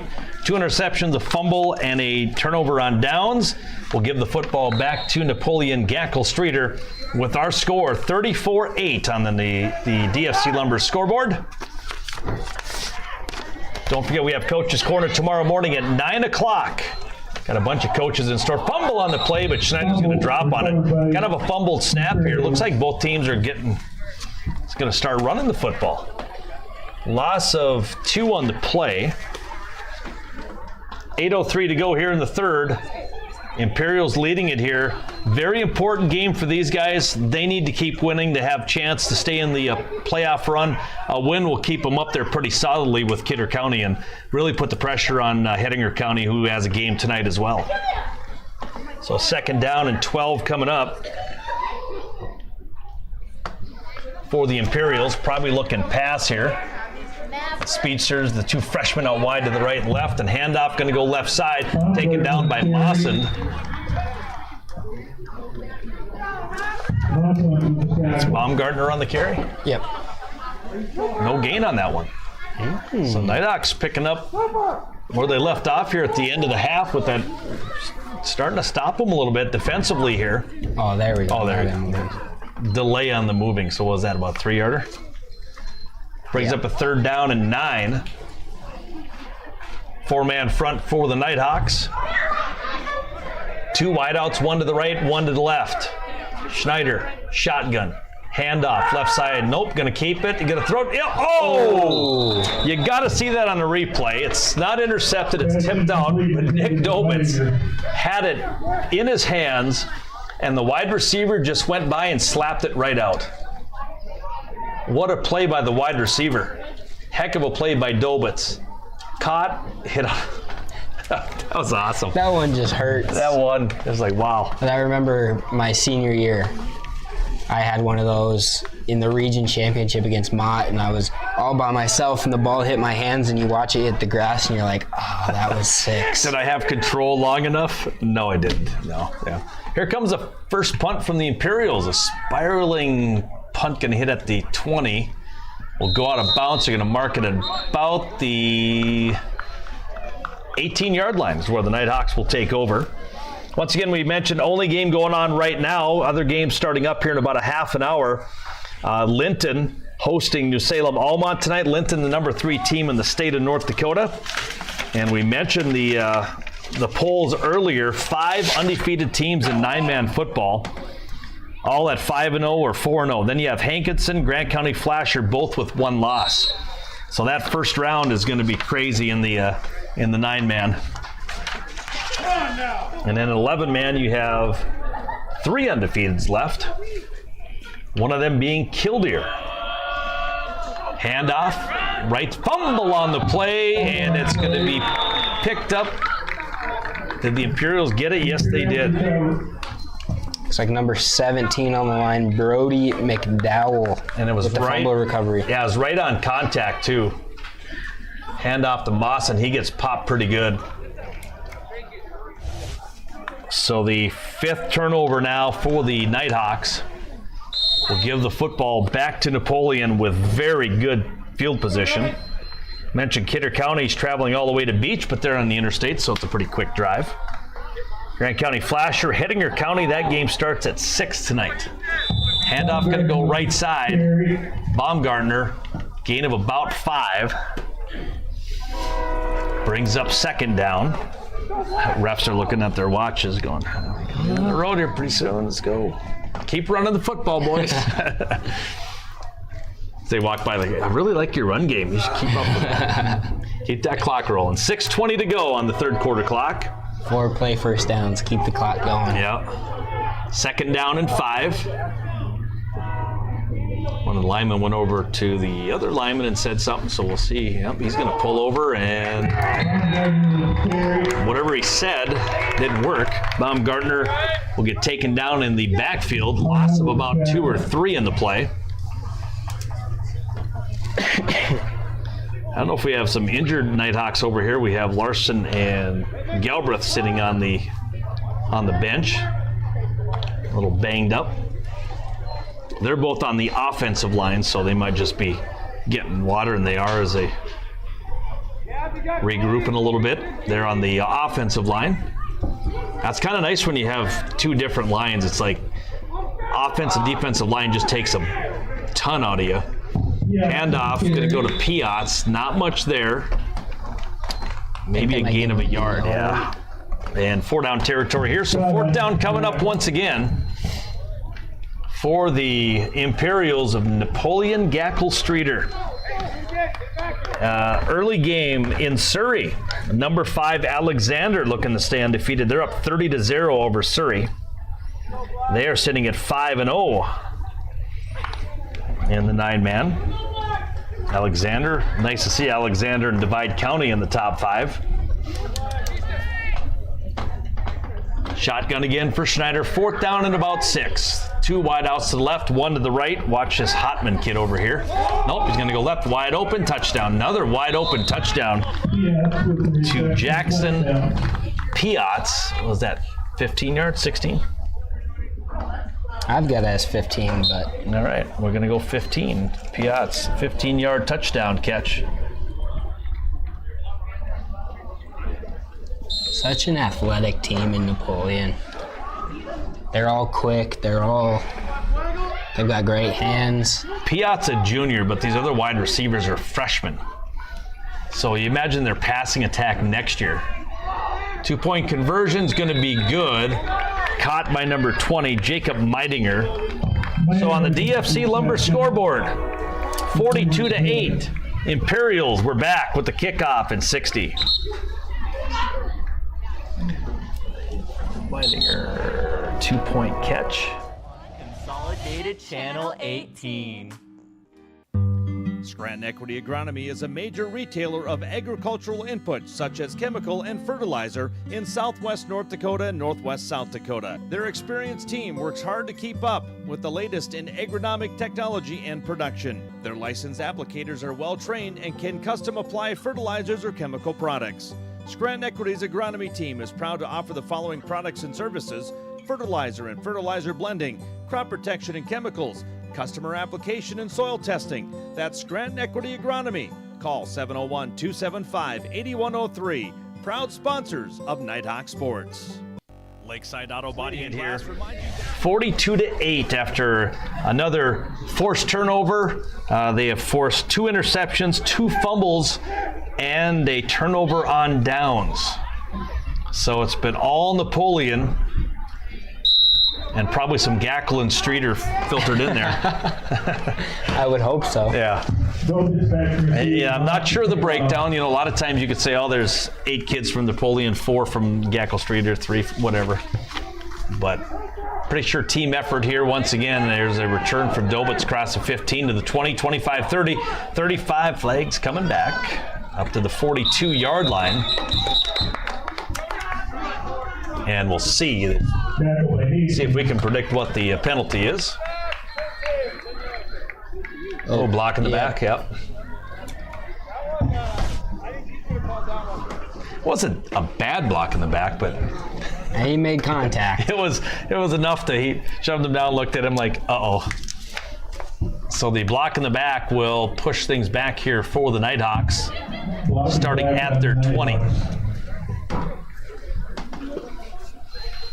So with 3:46 remaining, third quarter action. It would be first down. Forgot what I was going to say. Pitch going to go right side, Mawson. Mawson gets to the outside, but man, what a run by the linebacker Grunfelder. Tracked him down as he tried to get north and south, but couldn't do it. Loss of 1 on the play for Logan. The way the Napoleon defense contains the run game this is why they're top 4 in this stacked region. Solid defense, great offense, all around. I mean, I'm surprised. I won't be surprised if they make a run in the playoffs. Their 2 losses, number 1 Linton HMB, 62-20. They lost to Grant County Flasher 28-20. So that's been their 2 losses. They've had wins over Beach, Kidder County, and Richard and Taylor. And the Beach game was, or the Kidder County game was a 4-point win, and they had a 22-8 win over Richard and Taylor Hebrew. Who was that run now? Roseland? Yep. Gain of 3 on the play for Roseland. Brings up a 3rd down and 8.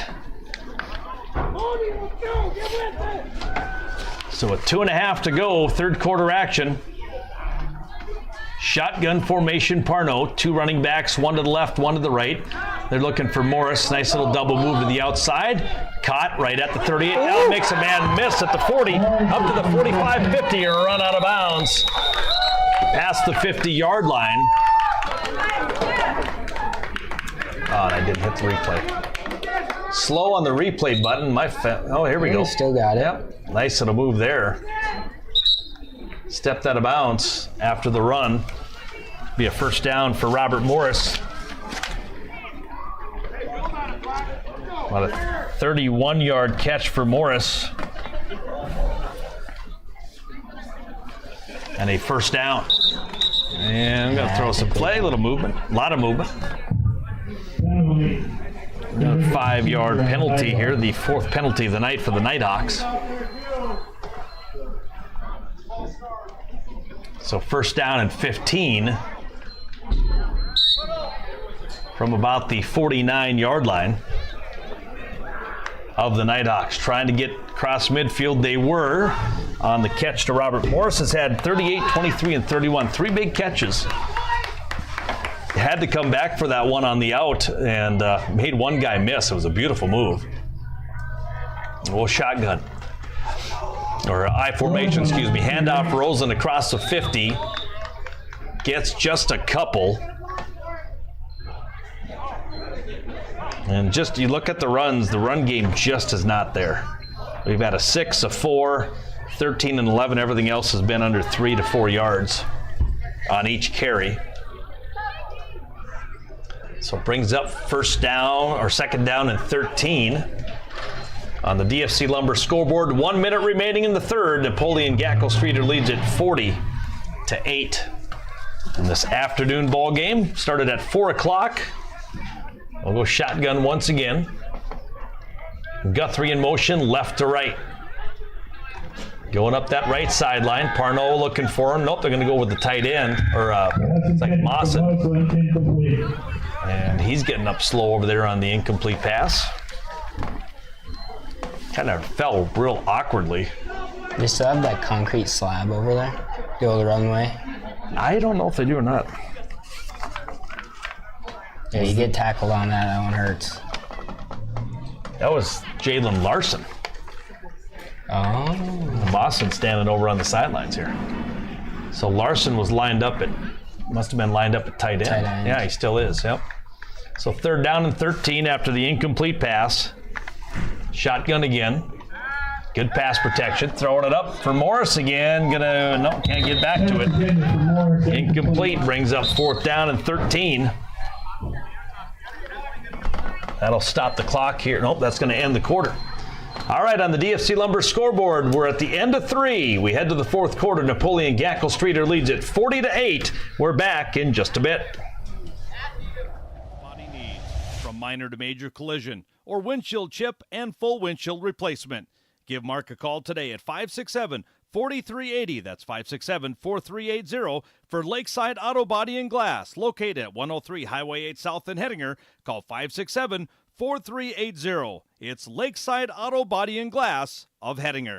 I checked with dealers in Nebraska, maybe 3 or 4 in South Dakota, and a couple up north, and money Tommy Linskov and the team at Premier Equipment really came through. They consistently beat the competition by a substantial margin on their pricing. Contact your local Premier Equipment dealer or see their all-star New Holland lineup at PremierEQSD.com. Locations at Isabel, Battle, Mobridge, Huron, and Eureka. Linskov family-owned Premier Equipment, serving farmers and ranchers since 1951. Official New Holland parts, service, ag, and construction equipment dealer.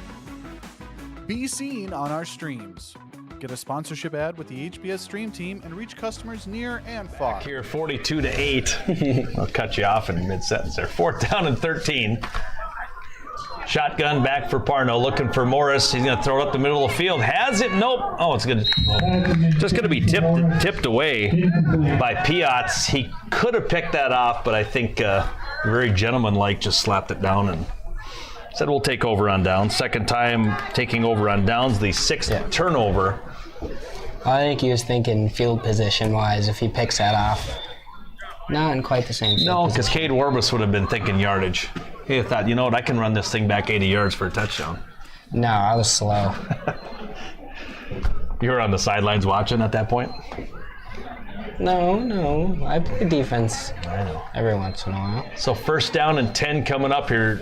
Napoleon will take over. 11:44 to go here in this quarter. Once this gets going, it's running clock, right? I thought it was in the 3rd quarter, but it will be. Yes, it will be.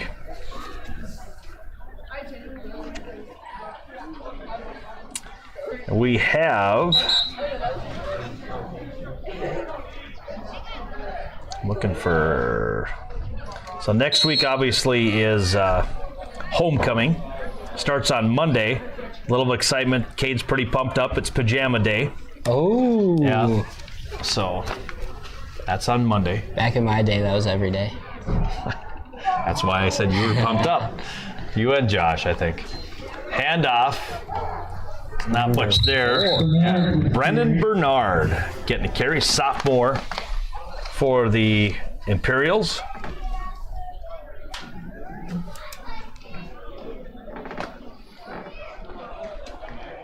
So that'll bring up a 2nd down for the Nighthawks.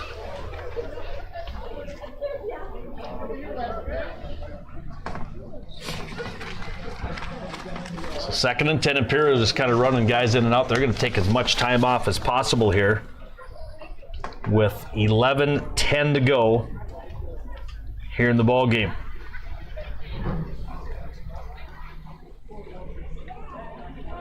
Coming up, shotgun formation are the Imperials. Quarterback is Hunter Schumacher. Hands it off to Weston Baumgartner. He gets bent every which way and doesn't gain much on that. So no gain on the play. Brings up a 3rd down. And now I think I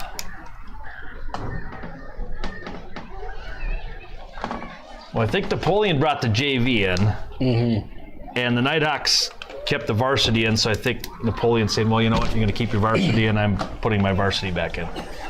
I think that's how it's working. Which I don't blame Coach Lefebvre, get some more reps. You've got the JV game on Monday. No Monday? No game? All right, no game on Monday. They're going to take the strike touchdown. So a 50-yard touchdown. Was that to, I'm guessing, Piotz? Yeah, I'm thinking it was, yep.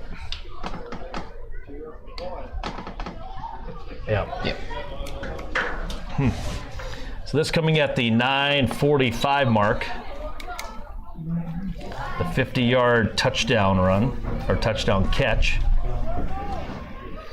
Making it now 48-8 with the 2-point conversion coming up for Schneider.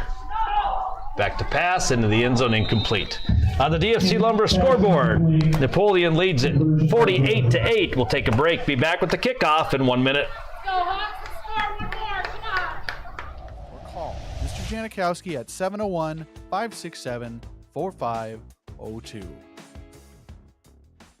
The Gutter of Hettinger is a proud NIghthawks sports sponsor here on KNDC Hettinger. The Gutter is open Wednesday and Thursdays, 4 to 8 p.m. Friday from 4 to 11, 11 a.m. to 11 p.m. on Saturday, and 11 a.m. to 8 p.m. on Sunday. You can give them a call at 567-6749 or go online to thegutter701.com. The Gutter, with a variety of birthday packages. You can rent out the game room or the virtual reality room and more. 567-6749. It's The Gutter, a proud Nighthawks sports sponsor. On your operation, getting the job done right takes more than just a tractor. You need efficient power, best-in-class comfort, and greater fleet connectivity. That's why we made the AFS Connect Puma to give you what you need to get the job done as efficiently as possible. Now, with an updated cab that is larger and quieter, the new AFS Connect Puma... I don't know. That's... You're one of the good guys, I guess, huh? Mm-hmm. All right, welcome back. Napoleon, after the touchdown, will kick it off to the 20-yard line. Dobitz will pick it up across to 20, up to the 30, 35. Taken out of bounds at the 39-yard line. 1st and 10, Nighthawks. On the DSC Lumber scoreboard, 9:12 to go here in the ball game. Continuous clock. Officials get up to Dickinson tonight. Once again, with the shortage of officials, they're doing 2 games this weekend. The 11A game, well, that one says 6 o'clock, so I don't know. That's at the BAC. Trinity with the weekend off. I don't see them playing at all. So shotgun. I formation. Pitch going to go to Mawson. Mawson, nice little move across the 45 up to the 47-yard line. Gained a 7 on the play from Mawson. Good chance to get Mawson some runs here. Just kind of keep, the clock is going to continuously roll here. Park River leads Grafton. Park River, number 4 in the state and 11-man, 18-0 over Grafton. That's the only one of the other games. And Alexander leading after the third period, 30-0 over Surrey. And those are your scores, and it's 48-8 here. Napoleon leading it. And a penalty on the play on Napoleon. They're going to jump on only their 2nd penalty tonight.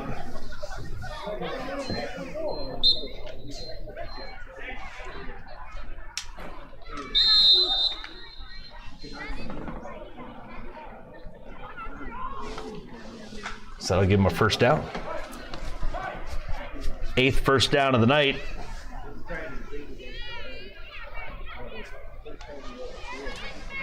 First and 10, 7:20 to go now in the ball game. Fitch coming out wide to the right for Parnot with I formation behind him. Kilzer leading the way for Mawson. He gets swallowed up in the backfield. Taken down by 68. That would be Carter Braun, a freshman, big freshman. We got a big line there. Look like all those guys are freshmen, and they're 56. He's a freshman, Sigmund. Number 8 is a freshman, Brody Hastings. So you got 4 freshmen on that defensive line right now against this Nighthawk varsity. Prouse, a tight end on this right side. Stadheim on the left, rolling it out. Parnot, he's going to run for his life, and he's not going to be able to. A host of freshmen take him down. Loss of 2 on the play. Looks like a mix-up on the play call there a little bit. Yeah, everybody was going that way. So 3rd and 11. Parnot has to come out for some reason. It looks like they're going to start mixing in some of the other guys here. All right. Nick Dobitz coming in at quarterback. All right, Dobitz in. We saw him a couple times. Yeah. We know what he can do. We know the arm, but I don't know if we'll come out with passing anymore. Mawson going to get hit right at line of scrimmage. And the Nighthawks will have 4th down and 11. Once again, homecoming next week, and Standing Rock will be coming to town. That'll be Friday night. You can hear that game on KNDC. And then hit the road to Flasher for a Grant County Flasher football game. The Beach first off, and then to Grant County. Can't forget about the Al Michaels and Frank Gifford coming up that night as I'm off that weekend. Parnell will punt it away, end over end. Let's get some backspin on this. Yeah, no, that was definitely going through the end zone. I was ready for him to plant it on the 1. So 1st and 10 for the Imperials. 5:08 to go here on the DFC Lumber scoreboard. Once again, tomorrow morning, our Coach's Corner program. We'll have head coach Reba Resner. We'll have head coach Jason Lefebvre. We have the head coach for Mott volleyball tomorrow. Lemon has the off week for football, so they will not have the head coach for Mott volleyball. Yeah, isn't that Domjanovic? Oh, yeah. Yeah. She's going to be on our Coach's Corner. Nate Zachman will also be on our Coach's Corner. Where did I say they were at tonight? Hettinger County? They are in Flasher tonight, so that'll be a fun game to talk about with Coach. Oh, yeah. 48-8 here. Napoleon, big hit by Stone Stadheim. Break it in on the tackle. On that one. Bernard. Stadheim lined up on the inside as a defensive tackle here and just shed his blocker and put him down for the loss of 2 on the play. Brings up a 2nd down and 12.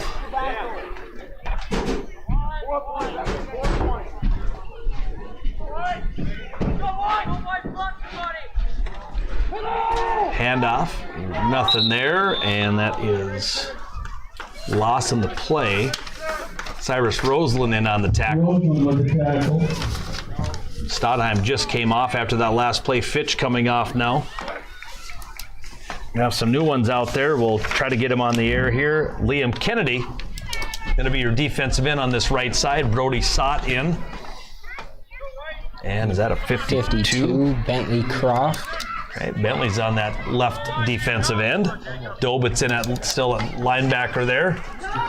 And we also have Felix Fowler. Pitch going to go left side. We got laundry all over the place. Nice little first down run taken down by Fowler. But I think that one's coming back with a hold. As there were numerous flags in that area. Oh, yeah. Yeah, that was pretty obvious. So they're going to roll the clock here. 3 minutes and 50 seconds and rolling. 48-8 our score. Napoleon Gackle-Streeter leading it by 40. And the official that wants to get out here, he's like, roll it. Let's get going. We're going to be looking at about, they need to get to the 30-yard line. This will be a 3rd down and about 21 from the 9. Fakes the handoff. Runs up the middle, runs over a couple guys, but gets taken down by Liam Kennedy in on the tackle. Fowler helped him out at the end. As we mentioned, no JV game on Monday. New England tournament tomorrow for the varsity girls. Good luck to the girls going up there tomorrow.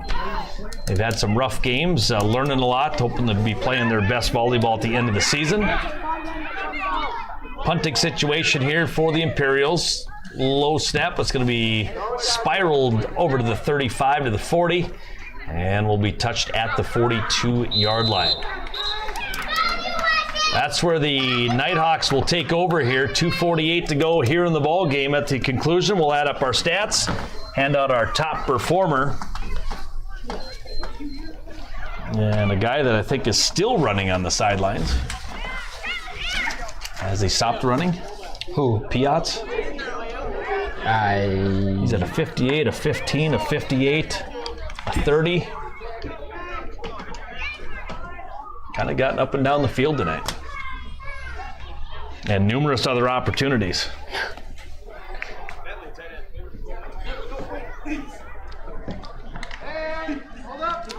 So 1st down and 10. New into the ball game offensively. Bentley Croft going to come in on this, on the offensive line. Guthrie will be the wideout on this right side. I formation behind Dobitz. Hands it off right side. Little dance across the 40 up to the 37-yard line. That is Ryder Anderson getting his first carry of the year. Anderson picking up, I'm going to put down 5. So brings up a 2nd down and 5. Well, the Nighthawks continuous clock here, 2:22 to go on the DFC Lumber scoreboard. Man, it turned out to be a nice night. Now that the sun is setting, it's cooling down now. And we're about ready for kickoff here in 3 minutes. Oh, wait, no. We're already at the fourth quarter. Almost done. Little snap by Nick Dobitz, picked up for a gain of 1. There we go. Gotta love those positive yardage. 1 for Dobitz. Brings up 3rd down and 5.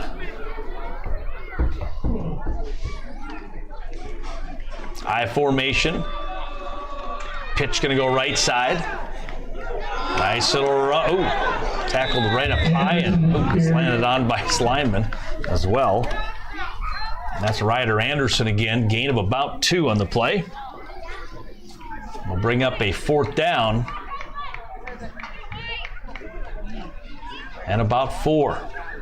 Clock down to 1:19 in this one.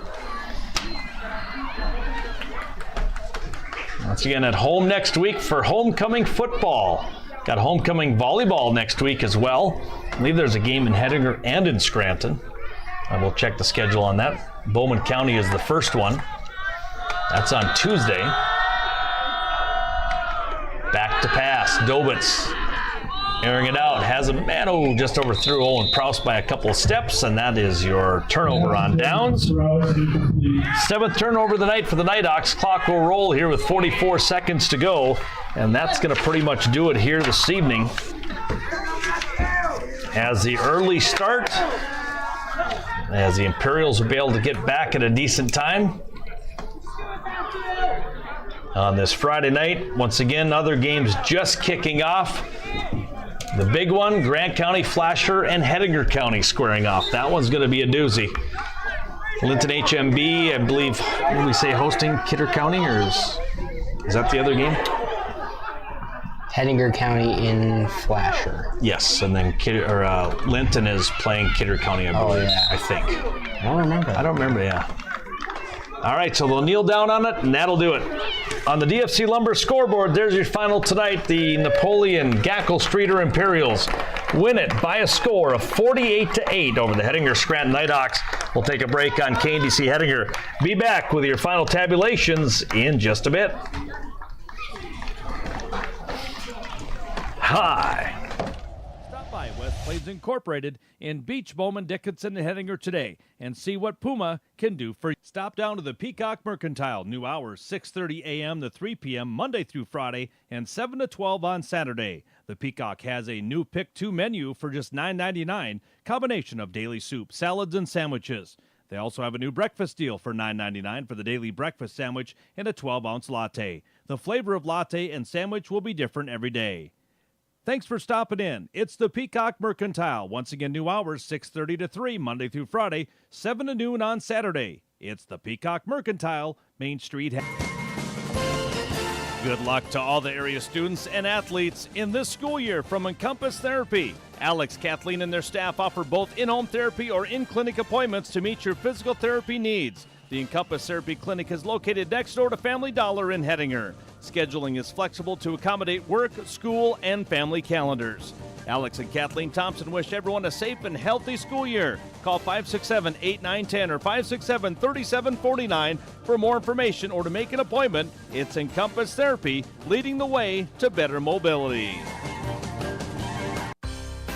These days, credit cards come in lots of colors. Stars, stripes, platinum, plaid, but after that, they're all pretty much the same. Not ours. At the Credit Union, we offer very competitive rates on our credit cards. That's a design feature that's easy to appreciate. That's smart shopping. That's member serving member. Dakota Plains Federal Credit Union. Everything we do for you. Federally insured by NCUA. Check out La Vermeer during the summer months. They have a full Napa store in-house to serve all of your parts needs. They have a full-service shop offering repairs on all makes and models of farm equipment, trucks, and implements.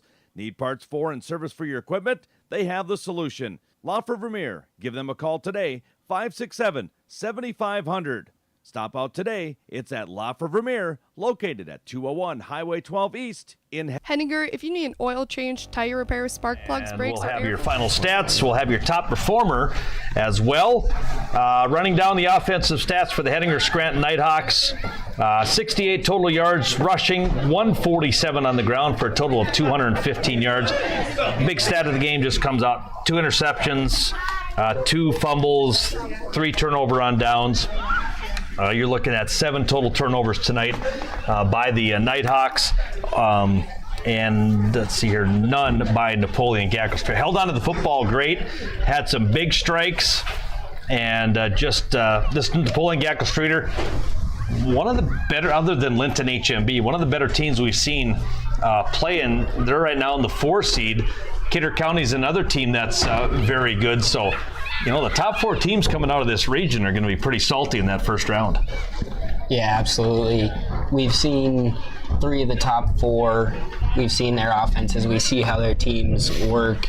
I could easily see all 4 of them in the semifinals. Wow. That's my prediction. This region is tough. All right, you heard it from Cade Warbus. All right, we're gonna pause 30 seconds. Did you give total? I was gonna say, I thought, did I doze off? What did I do? You give us the stats as the referees are leaving. For the second half, it slowed down a lot for their offense. They go 10 rushes for 18 yards, 2 passes completed out of 4 attempts for 65 yards, 2 touchdowns. Clock moved a lot less plays. JV popped in, had some penalties, ran a couple plays, a quick 3 and out on some of them. They end the game total 29 rushes, 108 yards, and a touchdown. Through the air is where they came in big, ended the game 9 for 18, 202 yards, 5 touchdowns. Yeah. Total of 310 and 6 touchdowns for Napoleon. Like you said, no turnovers. 2 penalties on their side. So they kept the ball in front of the chains very, very well. And that's what's going to lead them to victory here. All right, going to take another 30. Be back to hand out our top performer when we come back.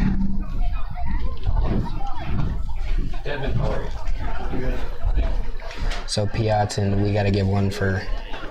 Do we? Yeah. Anybody defensively? Morris? Okay. I mean, Did he do anything defensively? He got burnt that one. I won't mention that. But he went 3 for like 90. All right, welcome back here on KNDC Hettinger. Time to hand out our top performers tonight. We have 2 of them, one from the Nighthawks and one from Napoleon Gackelstreeter. We'll hand out the Napoleon Gackelstreeter one. You can take that one.